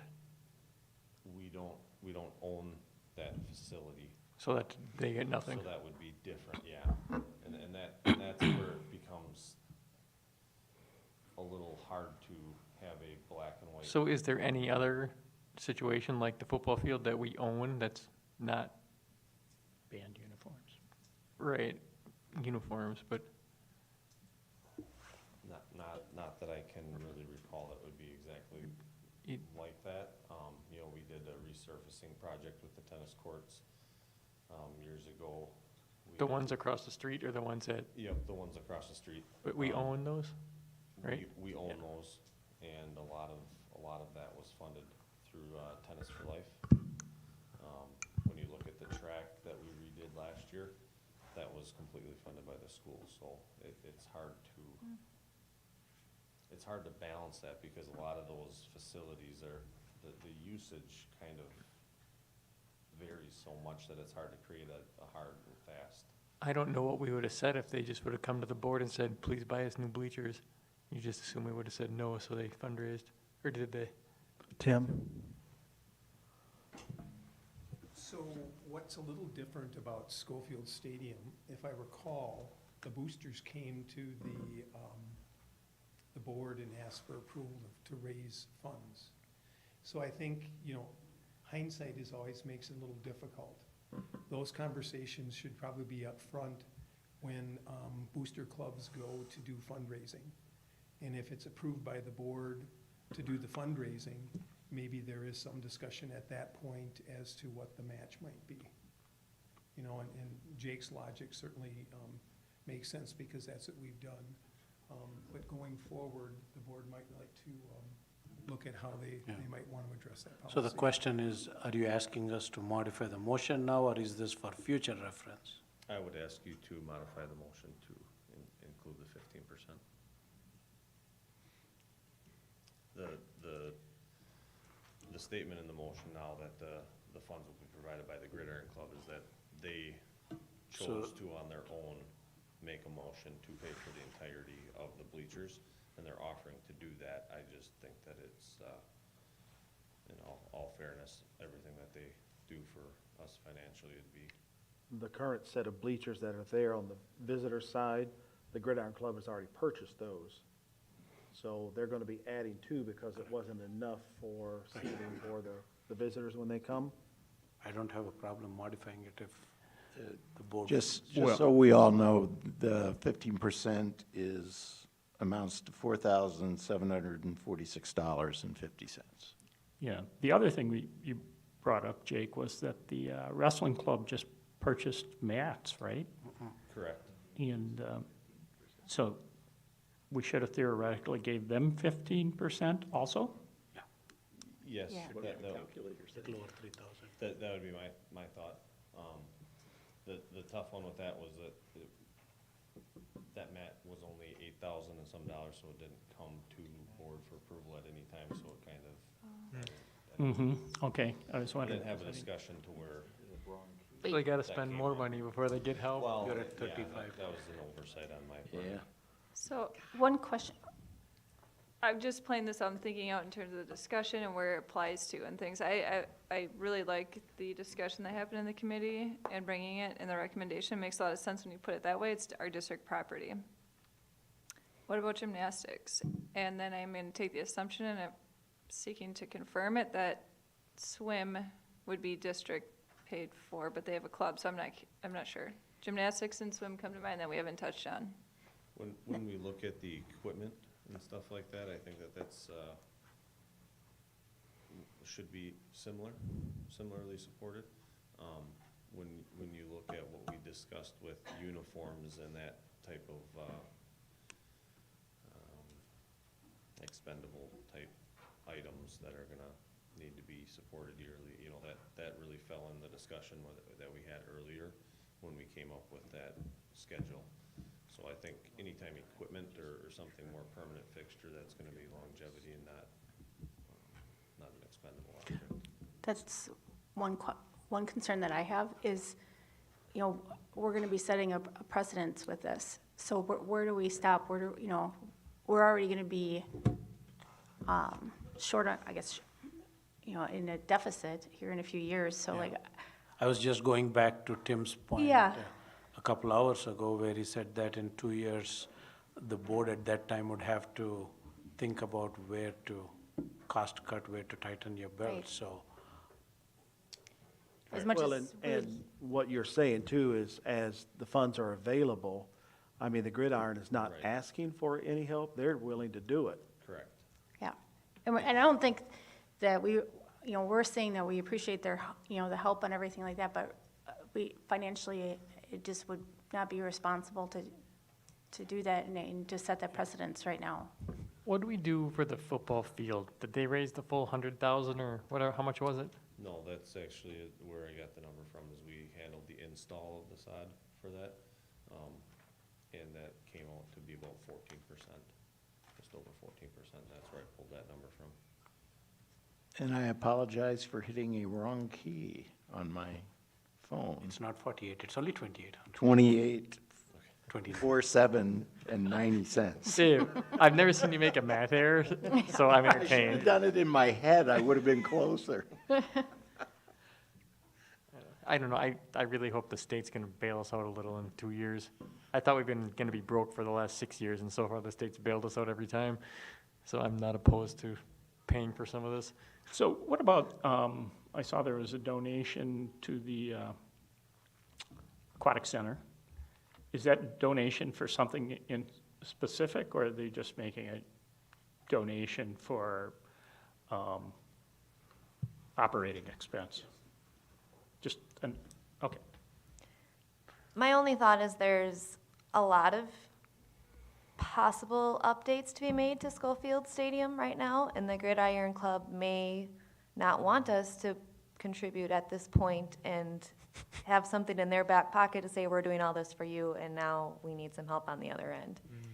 So, You think when they raise $1 million and then they want 15% of that, then they'll? well, the fork over grandstands on a the lot other more money? side aren't very nice either, and that $3,000 that we're giving for these bleachers, I don't know how, I mean, it's not gonna fix the problem, but it's additional maintenance to the other side. And I guess the $3,000 that we give them, they can choose to do with what they want. I mean, it just is movement of money, but it's another thought. But this is an indication that if they come up with the $1 million, we're gonna give them 150,000. Right. That's- I'm saying that we don't You don't want to get boxed possibly, into that because this of what you number, decide right, today. I'm just giving them fuel for the future to say, we've bought this, this, and this, can you help us with this now? Instead of, So we'll help them with cheap things, but not expensive things? Sounds, no, the opposite. They can do the cheap things on their own, but when there was something more expensive, then. And they'll depending come on to our us. financial stability, we can always make And that it- offer in the future. I will take your advice under advice. I'm sorry, I didn't hear you, Dr. Lee, what did you say? I'm gonna take Jake's advice, but I'm gonna hold on that. I just look at everything know. that our booster No, clubs I do, understand and where I you're just- coming from, but I don't want the board or the district to get into a situation where it's unpredictable the way things are going in a couple of years, and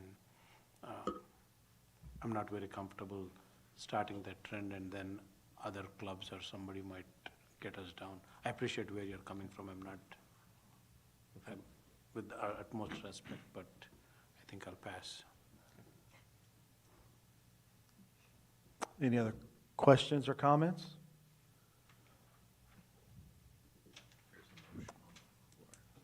All right.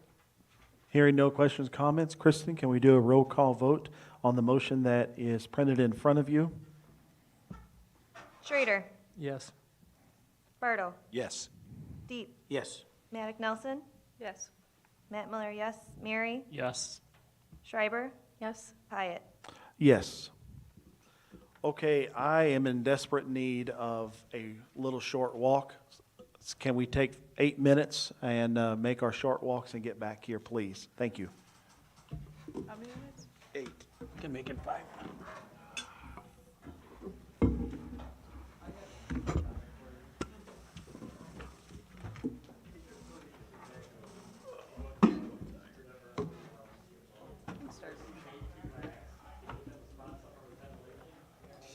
Okay. You can eat all 3 of them. I have whole bait.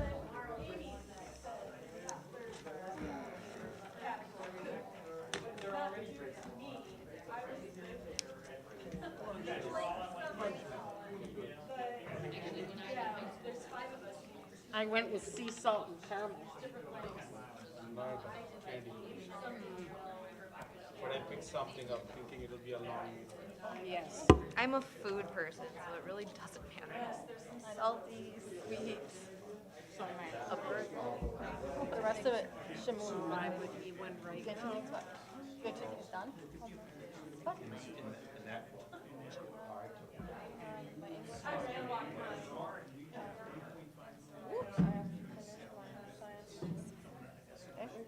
Which is due Wednesday.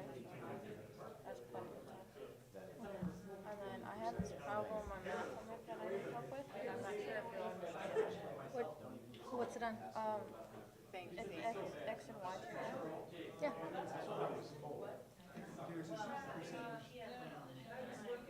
Where'd you guys get all the candy from? That one? Dark chocolate and sea salt. Highly Dark chocolate. I hate just Like like I want- dark chocolate, except for when there's caramel and salt involved.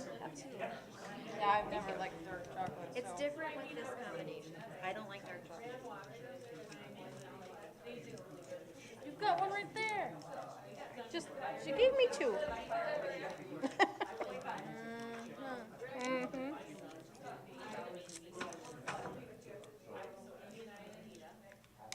Who pays for the design on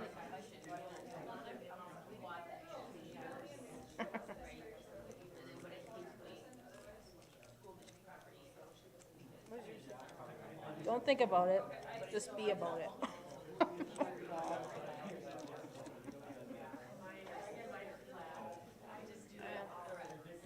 It's all right. You don't really taste the dark chocolate. Oh, these are good. Chocolate is actually. No wonder I didn't like it.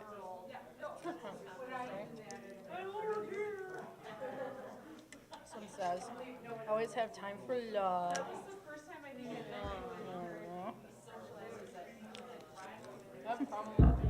No. I knew liberal idea. Oh boy. We should have a smoking area so we get the hell out of the bathrooms. Charge them $2 or something to go smoke in passing time, and then get back in class so everyone else can use the bathroom. Yeah. Good idea, or you like that idea? Except for it's illegal.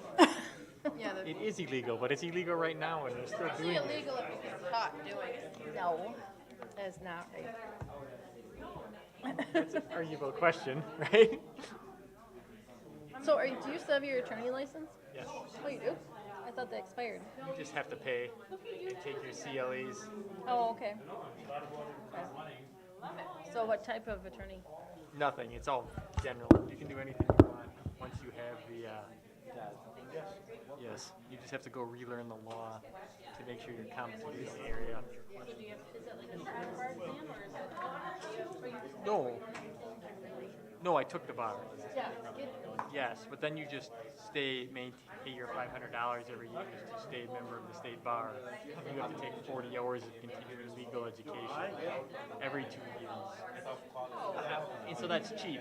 I mean, it's not cheap. It's $900 you pay once, and then you can watch all of them online. So it's not hard to keep, but it's hard to get it back. So you don't want to give it up. So I don't have to use it very often, and I'm happy. If I have to use it, then we got a problem. Well, like,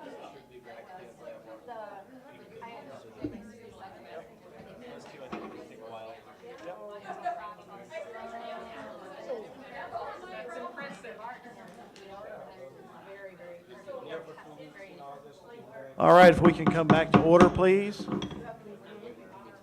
Oh. That is a gimmick. Because what if you're doing it yourself? That's,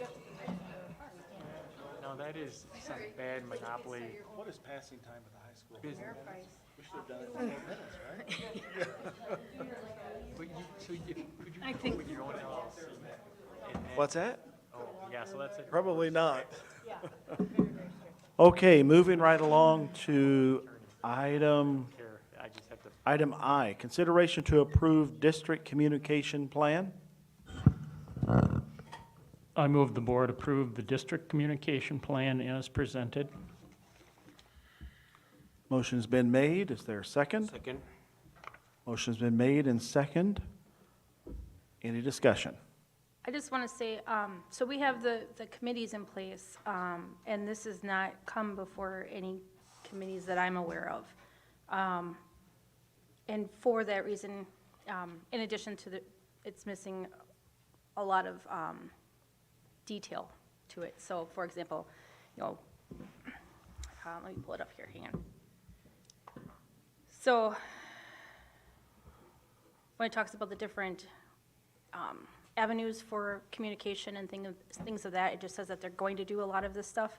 They're going to do this, they're going to do that, but there's no real metrics on how they're going to actually do it. So I would like to see that. So because of that, and because it has not come to any of the committees that are established, I would like to send this back to committee.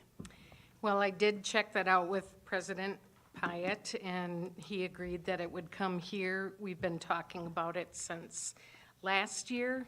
And the reason you don't see the detail is we weren't going to implement any of it until the board approved it. So you talked about we're going to do this, going to do that. We would need board approval for this guideline to put this into place, like you're suggesting. I guess, so if it would came to the various committees, right? I think that could have been hashed out, and then, like, for me, for example, I would know, develop a positive narrative campaign. Okay, what does that mean? I mean, that's so vague and everything. I would want more details on what that looked like, I guess, and so I need more details on this. So I think it should go back to committee, and then we can discuss it in a deeper context, I guess. Okay, there's a motion on the floor to commit or refer this back to committee. It does require a second. Second? No, I didn't hear that motion. She was required, committee this back, refer this back to committee. You made a motion to do this. I know you're saying that you Yeah. thought it should go back. Did you make a motion Okay. to do that? I will make the motion that this go back to the 4 board committees. Can you name the 4 board committees? So, building and grounds, curriculum, Finance. finance, yeah. All but policy. Yeah, all of, yes. Okay, You I don't- want this to go to every committee meeting? Yeah, just to be briefly reviewed, so that all board members have a chance to, ask more detailed questions versus just one board or one committee that has 2, possibly 3 committee, board members on it. it's still kind of a catch, though, because until the board approves it, I don't want to see them put a lot of time into it, because why should they put a lot of time into it for something we're not going to approve? I don't want to approve something that I didn't see, and with all due respect, Dr. Sprague, I didn't know about the guidelines for communication. You and I discussed about the strategic plan goals, but I did not, I'm sorry, I didn't catch the communication. Dr. Bardo can attest, he's always with us in our meetings. I apologize if you said it and I didn't catch it, but I didn't remember. And to commit this back to, or refer it back to committee, I think is in the best interest. Is this a template that they use for everybody? It's an outline that we started working on last year. Staff members had input. Most recently, this draft was shared with all staff at an in-service day, and then they were able to elicit feedback. It's kind of like, well, it says guideline right on there. So our hope was, since the board has, I assumed, been waiting for this communication plan, that we could start to flesh it out and bring updates on what we are doing with it. But, because Andy, you're right, the detail wouldn't be in here because I'm still concerned. I'm not exactly sure what you're looking for. My fear is, well, let me back up. Angie, if this goes to committees, then you're not looking for any changes to it now, just to ask questions at the committee level? I would like to see more detail. I don't want to approve just a very extremely vague communication plan. I don't feel comfortable with that. And I think that the Donovan group should have, I guess, known ahead of time to put details into this instead of being so vague. Like that's their expertise. But again, we did that by design, you know. Okay. Hoping that we would get permission to move forward tonight and implement some of these communications. I we could hash that out. was also confused on this. Now, that's not to say I agree or support or disagree and don't support by any means. I'm excited to hear more. I was surprised that something like a communication plan was brought to us for a vote with zero discussion beforehand. So that is my issue right now, that I don't feel as though I am able to make any sort of informed decision on a vote, and something that we want to increase our communication. That's super important. And I want to make sure that we as a board have a fair opportunity to ask questions, clarifying questions, or share some feedback. Because otherwise, we're making a vote and say supporting an approval for a communication plan that we can't go back to talking about, those interviews earlier. If someone's, President Pyatt was in the interview observing, you can refer questions to him. We wouldn't even be able to really do that because we haven't had the opportunity to discuss this. So I think in all fairness to the time put into it, to our board and the community, I would like to have more discussion. Now, I will say, maybe not every committee, I don't know. Is there a way to bring this back to the board for just new business but not a vote? Is there a way to be more efficient with our time so that it's not being, staff aren't coming 4 times? I don't think that it needs to go to all 4 committees because it doesn't come under the purview of any of those committees. If you look at it, at the most you could probably make a case for policy committee to look at it and you could discuss at that, but I don't think it needs to go to the other 4 committees. Well, my thought Or you can, if you think you need more time, you can table it until next month and postpone it to a time certain and bring it back. Can we pause just for a moment? I've been trying to be respectful, let everybody speak, but there is a motion on the floor. Was there a second to the motion to commit I this? have Jill for a second. You have Jill for a second? Yeah. Okay, so there's a motion, a second, we're good to discuss. Yeah. And I believe what may be, I'm sorry, I'm just over speaking over Angie, because you were about to say what you feel like about this. Yeah, so My idea of taking it back to all the committees was to be able to give everybody a chance on the full board to ask questions. That's why I thought it should go to all the committees. My interpretation is the idea of the committee is if there's something a different committee is discussing and you have interest in, you could attend. Right. So I don't know that it needs to go to all four. Yeah. I do have a question. When is Donovan's contract up? Donovan, April or May, I believe. I just want to make sure that we're getting the full use of that money as well.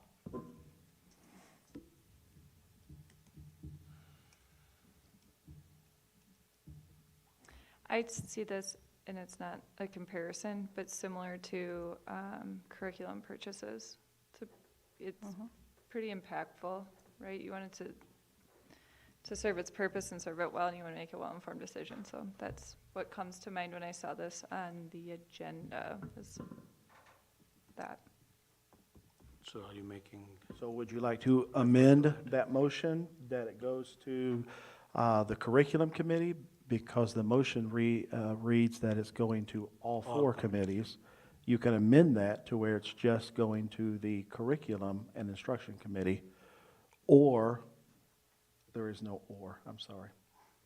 Well, that's what I'm trying to figure out in my head right now, is whether or not it can come to the full board, not a specific committee. Maybe it makes more sense for curriculum and instruction. But can it come back to the full board at a Board of Ed meeting without under possible action? Can we have a discussion and then? But We then we're could, looking at- we could bring it, Then we're looking at December before we make a vote. yeah. Dave? Yeah.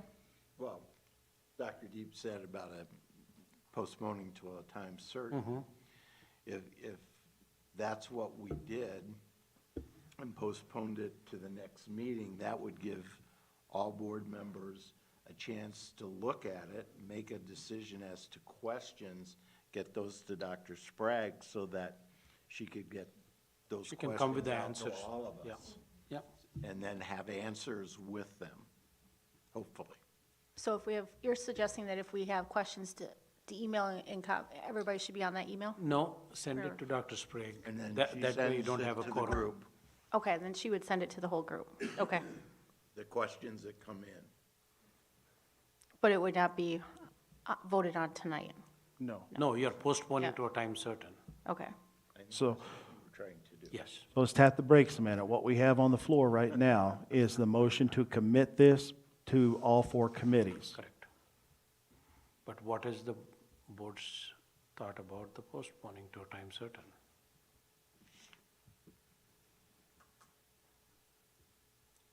I would be okay with that. So should I need to amend my motion then? Is that what you're telling me? Yeah. No, No. the motion on the floor states, you can't take your motion Okay. out once you have it. Somebody But else I'd has to like to amend make a motion to postpone to the next meeting, Full board meeting. full board meeting. Second.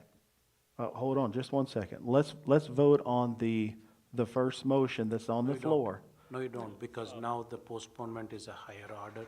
Yep. So now postponement is the motion on the floor. So isn't he really Referral. making an amendment to the amendment? No, no. So No. basically, the first one was a primary motion. A Referral- postponement must be, if you're going to Superior. postpone something according to Robert's rules, Yes. you're going to take it up in that meeting or the very next meeting. Correct. So to say postpone it, I just want everybody to know and understand what you're doing. Yes. Is we will be bringing this back up to the board at the next meeting, so it will be November brought up. Does everybody understand? Correct. No. So are we postponing her amendment? No, this whole item. Then don't we have to get rid of the amendment? We have to get rid of the amendment first. We can't take up the postponement yet. We have to get rid of the amendment that's on the floor first. No, she Or- made a motion to refer.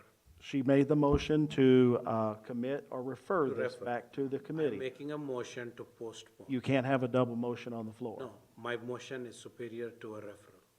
So what, Doctor, I think, Postponement is not superior according to Robert's rules. The motion on the floor is we have to commit it. All we have to do, Dr. Deep, is vote no. Okay? and then we can take up your I motion. thought it'd make it easy for you to just, I thought postponement was a higher motion. No, postponement's not a higher motion. It's all the same level of the 13 motions. You were complaining government is fast. So the motion on the floor, thankfully, this little cheat sheet's here. The motion on the floor is, thank you, that we are going to refer this to the 4 committees for the November meetings. That's the motion on the floor. All in favor of referring this to the committees for November, let it be known by saying aye. All opposed to referring this to committee, let it be known by saying aye. Aye. Now, you can make your postponement. I'd like to postpone this item to the next full board meeting. Second. Can I ask in discussion now? Yes. Going to Kristen's point, and getting our money, utilizing the Donovan Group to the fullest extent, what, Dr. Sprague, by postponing, do we lose out on, how does that impact us? And what the strategic plan is if this would have been approved tonight?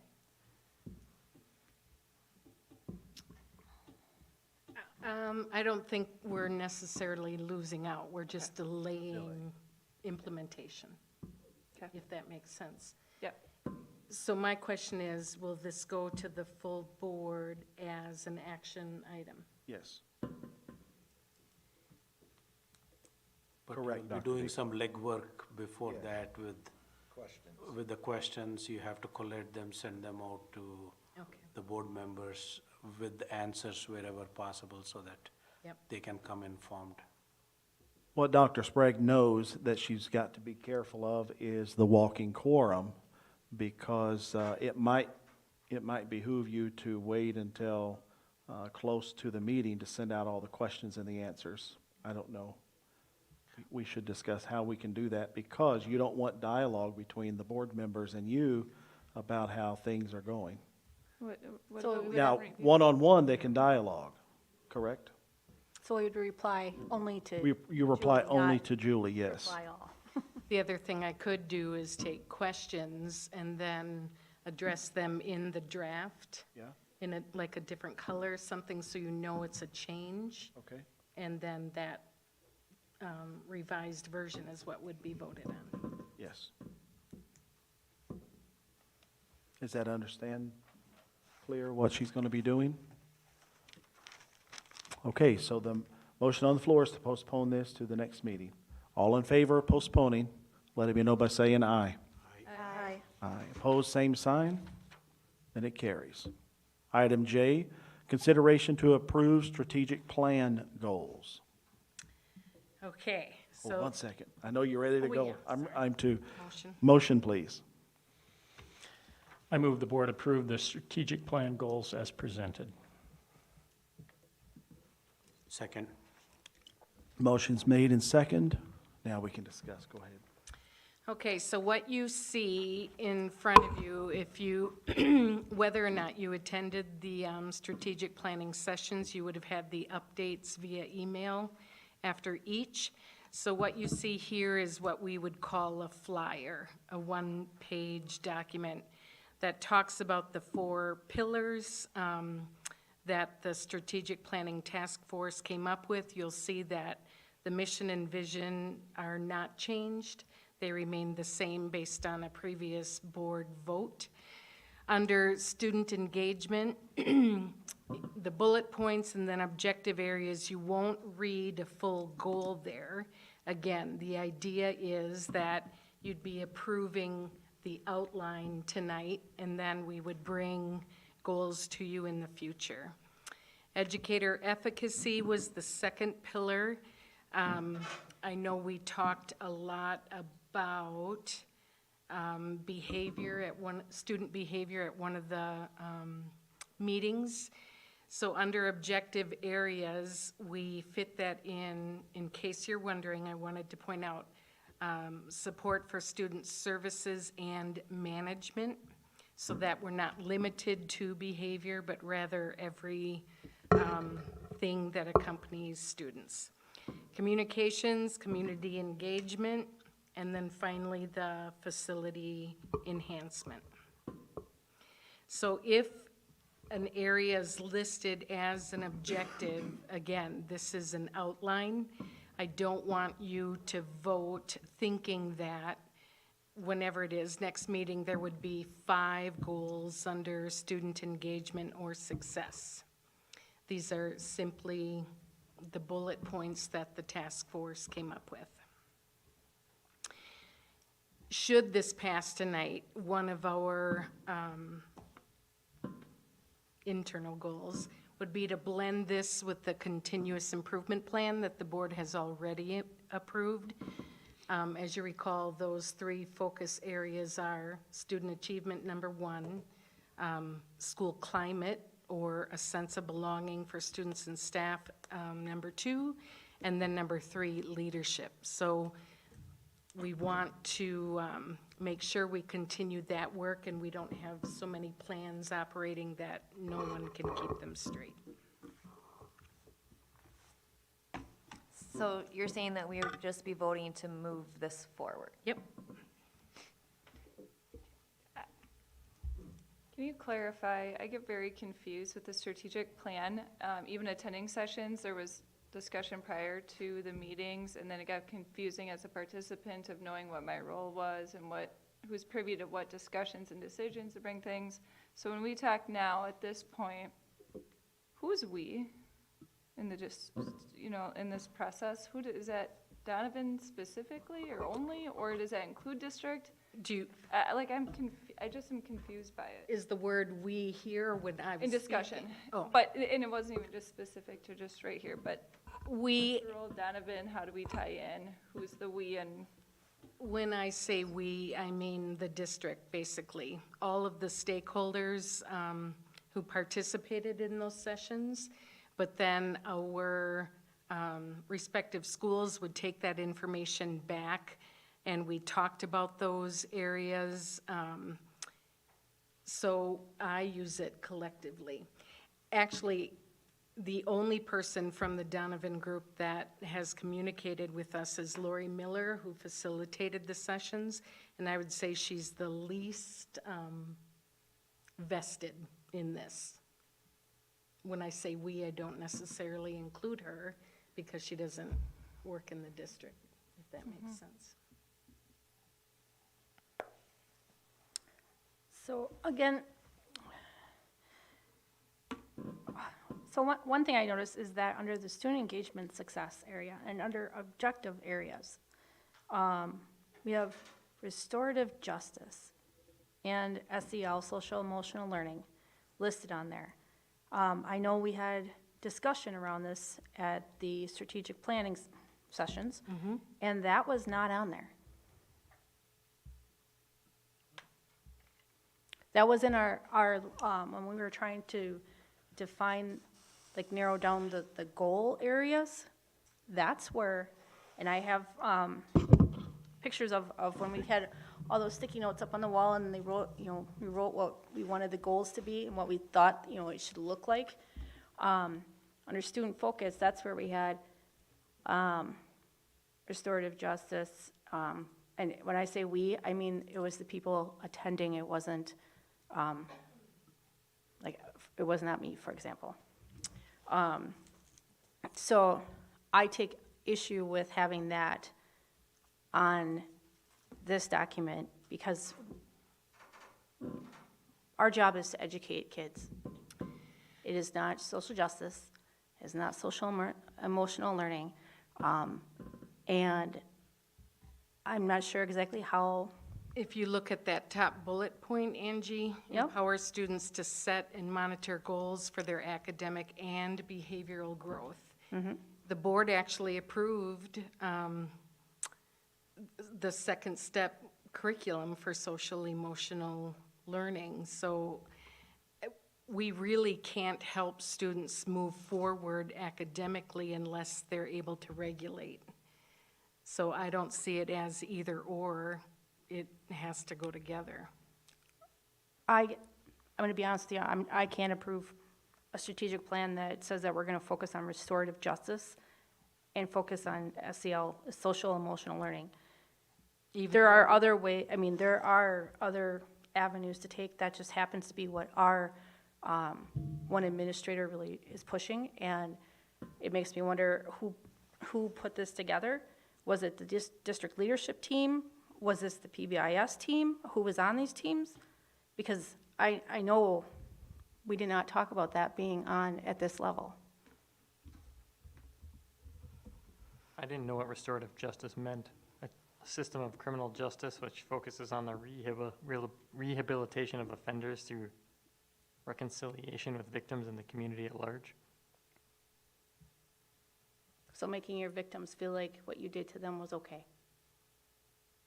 Refers to an approach to justice that seeks to repair harm by providing an opportunity for those harmed and those who take responsibility for the harm in this, communicate about and address their needs in the aftermath of a crime. in the school setting, it's basically if I choose to write graffiti on this wall, permanent marker, instead of simply being suspended, I might actually work with someone to repaint the wall.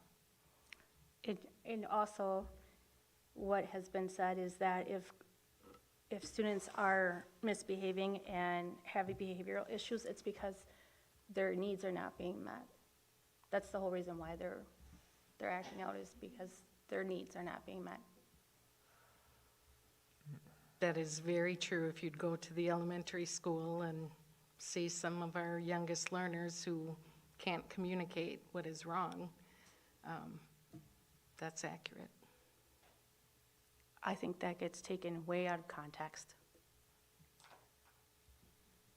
And I think that is, we are training our youth with that way of thinking, to just think that rules and laws don't apply to them and they can just do whatever they want because their needs aren't being met. Everybody, the whole world should adopt to them what they need. But that's just my thought. So I think I want to make the motion that this gets referred back to committee. Danny, help me out with what committee this would go to.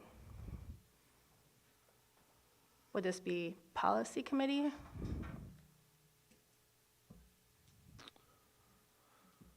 You want to commit or refer this back to a committee? Yes.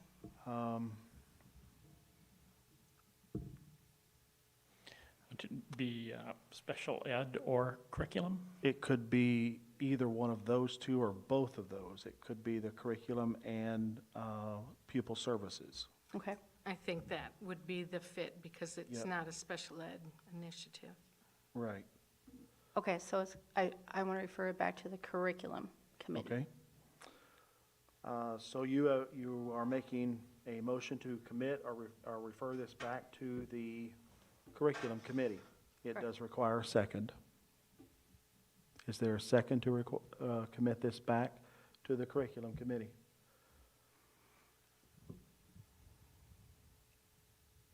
I'll second it. Motion's been made and second to send this back to the curriculum committee. And the objectives then, Angie, would become, what is it exactly that we want the board wants to task the curriculum committee to do with this? Correct, because the recommended motion that we were supposed to vote on says, I move the board approve the strategic plan goals as presented. Julie said this is not the goals. And then I'm saying that this has verbiage on here that was not agreed upon at the strategic planning sessions.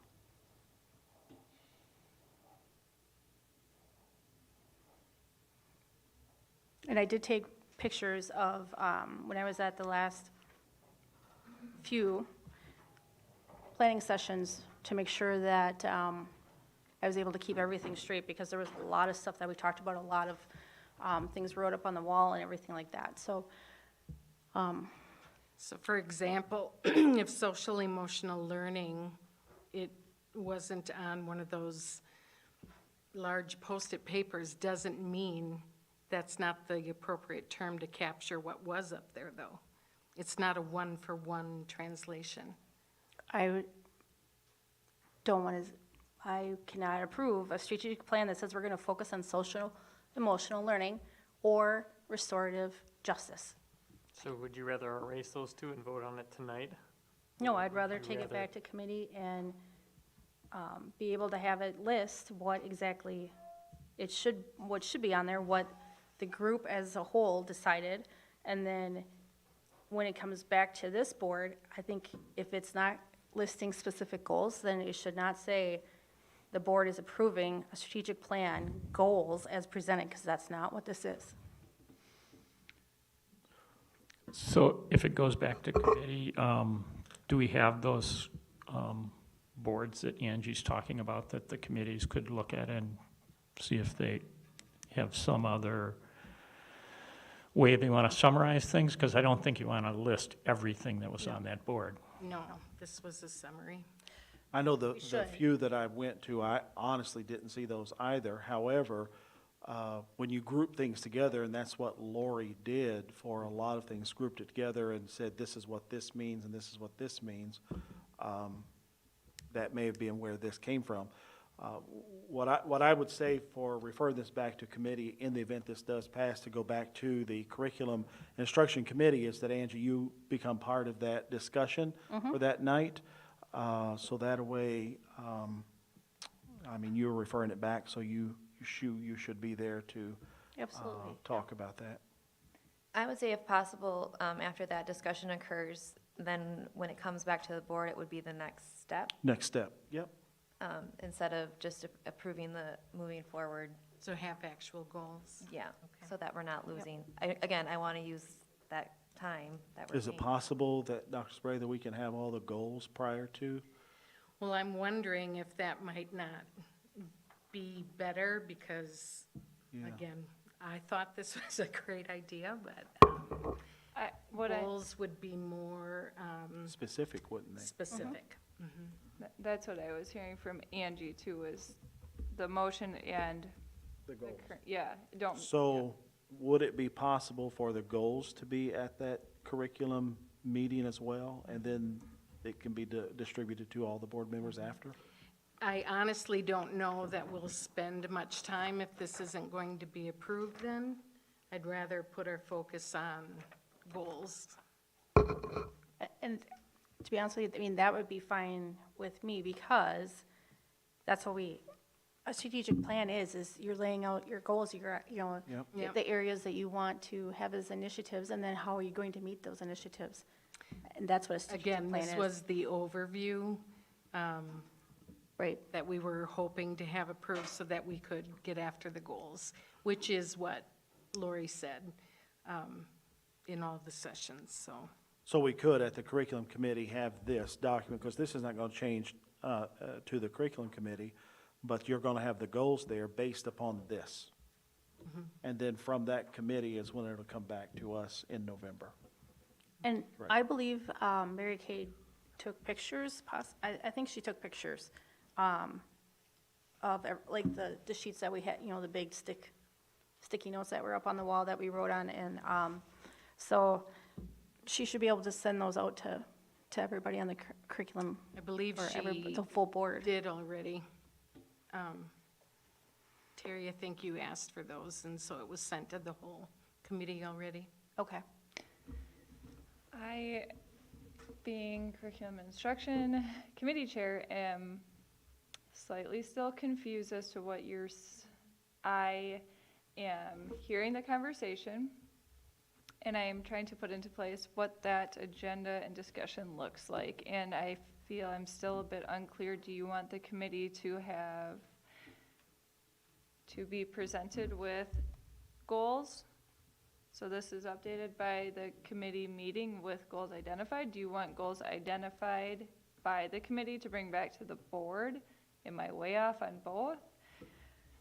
So like, could there be a goal that falls under restorative justice? I have no idea what that goal would be, but if there was a goal and you thought it was reasonable? I think what I'm hearing is this paper is not going to be touched to take to the committee. What Julie's going to bring to the committee are the goals that are attached to this, is what she's going to bring. Okay. Is that clearer for you? Okay? Thank you. And then from that committee, we'll come back next month and talk about this. So my follow-up question would be, for curriculum instruction and the whole board to know, what should curriculum and instruction committee moving forward or be prepared for? Because I feel that this is where the disconnect is, right? Like, we had the strategic planning, and then this got brought to the full board, but now we're gonna send it to a committee. So what does this process look like? So that way we can effectively utilize the contract with Donovan Group, we can effectively utilize administrative time and board time, but like, I just am not sure what our I think What our process I is. think what the Donovan Group sends to us, Julie, maybe you and I can talk and discuss about where that would fit and flow through the committee before it comes to the board. Because not everybody on the board was part of that strategic planning. Right. You know, some was there most of the meetings, I was there for a few of them. Would that help? Is that your question, Jill? Why did this come to the full board? Yeah, moving forward, Yeah. what should the committee expect and what should the full board expect? I would think. And that might help lead the discussion in the upcoming Yeah. committee meeting, knowing what the next steps are, you know, even broadly stated, but I feel very uncertain. And I am just looking, yes, for those You think clarifying We'll things. get a list of goals, and presumably Angie won't like some of them, so maybe we'll subtract some, or maybe we won't. Well, we don't want to say just Angie, there may be others in that room, I know. I'm not saying just Angie, but at least Angie won't like some. Angie will ask on her questions, yeah. Yeah, I know. Okay, so the motion on the floor is to refer this to the committee, and there was a second. Any other discussion? And Dr. Sprague knows what she's preparing for that committee, for that portion. And Jill, you know 90% of where you're going with that. Yeah, Yeah. less than 90, but I feel better. Yes, I do. Okay. Thank you. Jill, when is your next meeting? Is it Monday? tonight. 2 weeks. 2 weeks from Okay. tonight. No problem. I feel like we're circling, but I think my interpretation that this should go to the committee, hash this out, questions and concerns, and then where this was headed next should come back to the board. I don't know that the whole board needs to see this, because it's a work in progress. We're just having the committee progress it until so it's gonna be more of an approval piece when it comes to the board next. And I don't know why we have to put a halt on moving this piece of paper, this piece forward, Sure. and once the committee approves it, so that we're not losing that step. And again, it goes back Bless to you. what we talked about at the strategic planning sessions and making sure that we're still on track with what the group decided on and how things were supposed to be laid out, which is, there's a couple of things that got put on here that shouldn't have been. I think I understand what you're saying, but also, for example, that whole group moved mission and vision forward. So that was decided on, and then it wasn't passed at this level. Well, let me So ask, I think I understand what you're saying, but I disagree in the fact that every person because not all the same people attended every session, so that, again, one-to-one translation, this is kind of the big ideas. And the only reason you see those terms there is in our efforts to help the whole student. Because if I can't regulate, I'm not learning, period. So we can't ignore it. well, I guess, think of it this way, by going back to committee, it's helping move this forward and helping to ensure that this does get passed.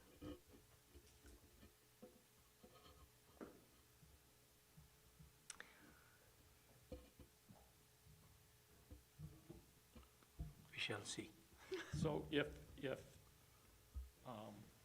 this were to get passed tonight, why don't you just move on to goals and committee, and we could suggest that instead of bringing goals to the board, bring the goals to the committee? That we'd want to see those goals in committee before they come to the board. And that's what she's going to have provided in the committee.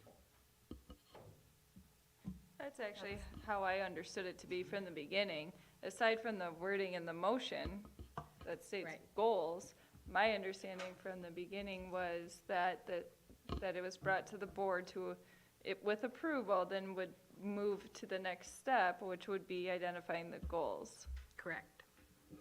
So should that word goals be changed to something else in the? Draft. Or direction, because that's what the Donovan Group had on their slide, was strategic direction.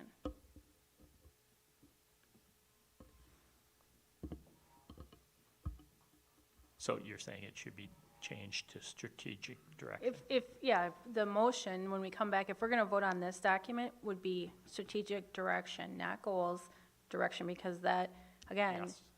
is what was on the slide. Yeah. If you remember, because you were there. I would agree with Yeah.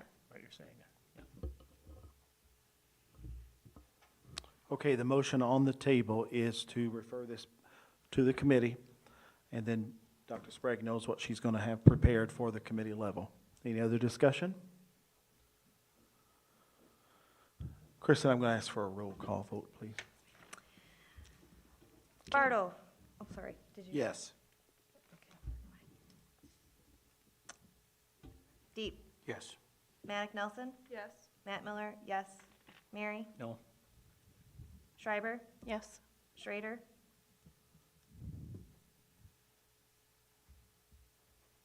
I don't know. This is to send it back to the committee, right? Yes. Hyatt. Yes. Motion to refer this back to the curriculum committee. Item K, consideration to approve overnight travel. Looking for a motion. I move the board approve the overnight travel for the boys' basketball team to attend a tournament on December 28 and 29, 2022 in Wisconsin Dells. Skills USA to attend the Fall Leadership Conference in Wisconsin Dells on November 13 and 14, 2022 in Wisconsin Dells. Indigo FFA to attend FFA Leadership Conferences on November 11th and 12th, 2022. And boys hockey for a hockey tournament in Somerset, Wisconsin on November 25th and 26th, 2022. Second. Motion's made and second. Any discussion? Hearing no discussion, all in favor of the approval of the overnight travel, let it be known by saying aye. Aye. Opposed, same sign, and it carries. I think I Item- wanted to table it till the next meeting. I'm sorry. Andy, kick him. L, report of district retirements and resignations. I move the board approve the retirement of Dan Hodak, West Elementary Custodian, and resignations of Marissa Rustick, Special Education Paraprofessional, and Gary Gumbert, High School Alternative Education Teacher. Motion's been made. Is there a second? Second. Second's made. Any discussion? How long have we had Dan? Do you know? Just approximately. Certainly over 25 years. Over 25 years. Okay. You have a replacement yet? Good. No other discussion? Did we ever give Dan or anybody of that longstanding, do they get a recognition or? At the end of the year, we have a recognition banquet because he's going into retirement before the end of the year, but he'll come back for that banquet. Okay, but they don't get like a, I don't know, whatever, They get stuff. little red robin to put on their, I don't know. Yeah. They are nicely recognized. They are nicely recognized at the ceremony. Okay. And we have a good time there. All in favor of accepting these resignations and retirements, let it be known by saying aye. Aye. Opposed, same sign. Letter M, report of district new hires. I move the board approve the following district new hires. Caitlin Philbrandt, High School Special Education Paraprofessional, and Rose Holtz, High School Part-Time Housekeeper. Second. Motion's made and second. Kristen, whoever you heard. Any discussion? Hearing no discussion on the new hires, Kristen, roll call vote, please. Deep. Yes. Maddock Nelson. Yes. Matt Miller, yes. Mary. Yes. Schreiber. Yes. Schrader. Yes. Bartle. Yes. Hyatt. Yes. Letter N, report of donations. I will be looking for a motion.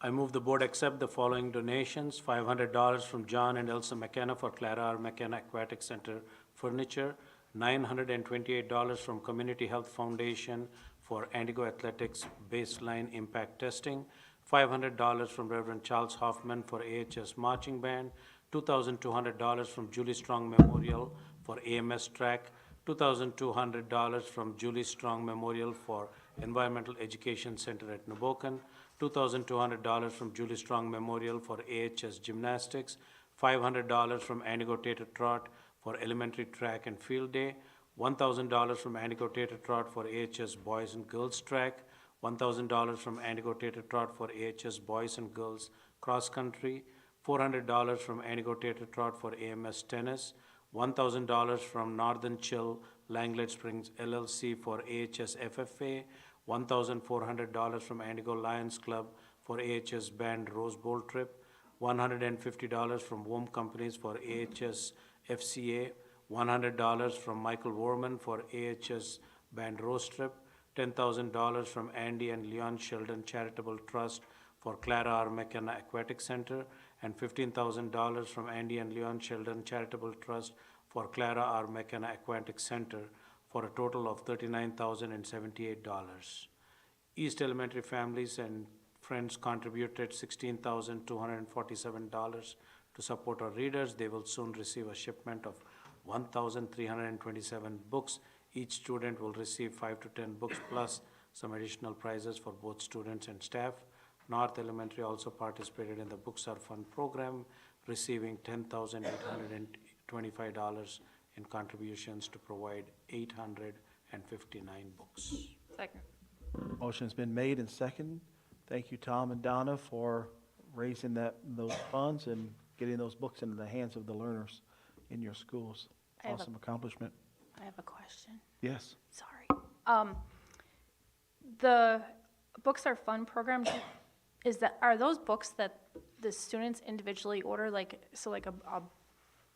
I want this book, I'm gonna order this book, or is this where it just goes to the school and the school orders the 1,300 books? Can you come up to the mic, please?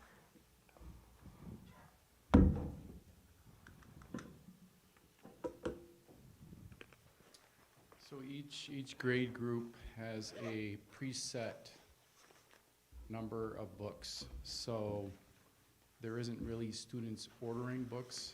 The company has books that if they earn their sponsorships, they'll get these 10 books. They get these 10 books. Who's they? The students. Oh, the students. Actually, these are books for them to take home, correct? Yeah. They Okay. get a brown bag of books, and they get to open them up, and they're Okay. high quality hardcover. But they don't pick the books, so somebody Nope. couldn't pick like 10 comic books, something like, Nope. something like that. Okay. I can only imagine the excitement on their face when they get that brown bag. Yeah. So what do they have to do for the sponsorship? So this is the second year that North participated in this event, and Books Are Fun provides the flyer, which has 10 books per grade level, and if a student raises $100 in contributions, they receive all 10. If a student didn't participate, they still receive an amount. So like Tom said in his, all students at East Elementary, even if they didn't participate, received 5 books. At North, all students, even if they didn't participate, in order to participate, they had to send or provide 10 email addresses or 10 phone numbers. That's it. And if they didn't participate at North, because our contributions weren't as high, all students did receive 3 of the 10 books. And then if students have over the $100, each student, the top student in each grade level receives a $100 shopping spree, which they can choose whichever books they want. And then the top student in the school receives an additional $100. If a teacher has 60% participation in their classroom, they receive a $100 shopping spree. And if a teacher has 100% participation, they receive a $200 shopping spree, all from Books Are Fun, for books for their classroom or supplies for their classroom. But all the books are meant to build the students' at-home libraries. Very good. So there's prizes throughout the 2-week span. An iPad was given away, there were treasure boxes given away the first 4 days, with money and prizes. And then if you earned your 10 sponsors, there was a blanket and a disco light and this Some stretchy monkey thing. climbing thing you put on the wall and it flips down. But, so the kids really got into it, families got into it, and really all we had to do, they got their sponsors, and then we received two pallets of books. Wow. And, So when you guys send, when they send in provide the email address, for example, does the district send the email out to these? Nope, company does. Company does, and it's clear that it's coming from this company? Yep. Yes. Okay. And is it clear that it's to buy books for everyone in the school, or do people think that they're ordering for my grandson to get however many books he I didn't wants? see the actual email, but it does, you can contribute above what, Okay. you know. And I did see the email because there were a couple of families that maybe didn't have 10, and so they sent it to me as well. So I did have 2 students or 2 families that sent, added my email. Whatever, it worked. They got their 10 emails. And so it does say in there, like, to build the students' at-home library, but it also does say in there, kind of like a caveat, that it does help build the students, our schools, I don't know exact word for word, but the students in the schools' libraries as well. Okay. All right, thank you. Good program, thank you. Motion's made and seconded for all the donations. We have a very generous community. We thank them so much for what they do for our school district.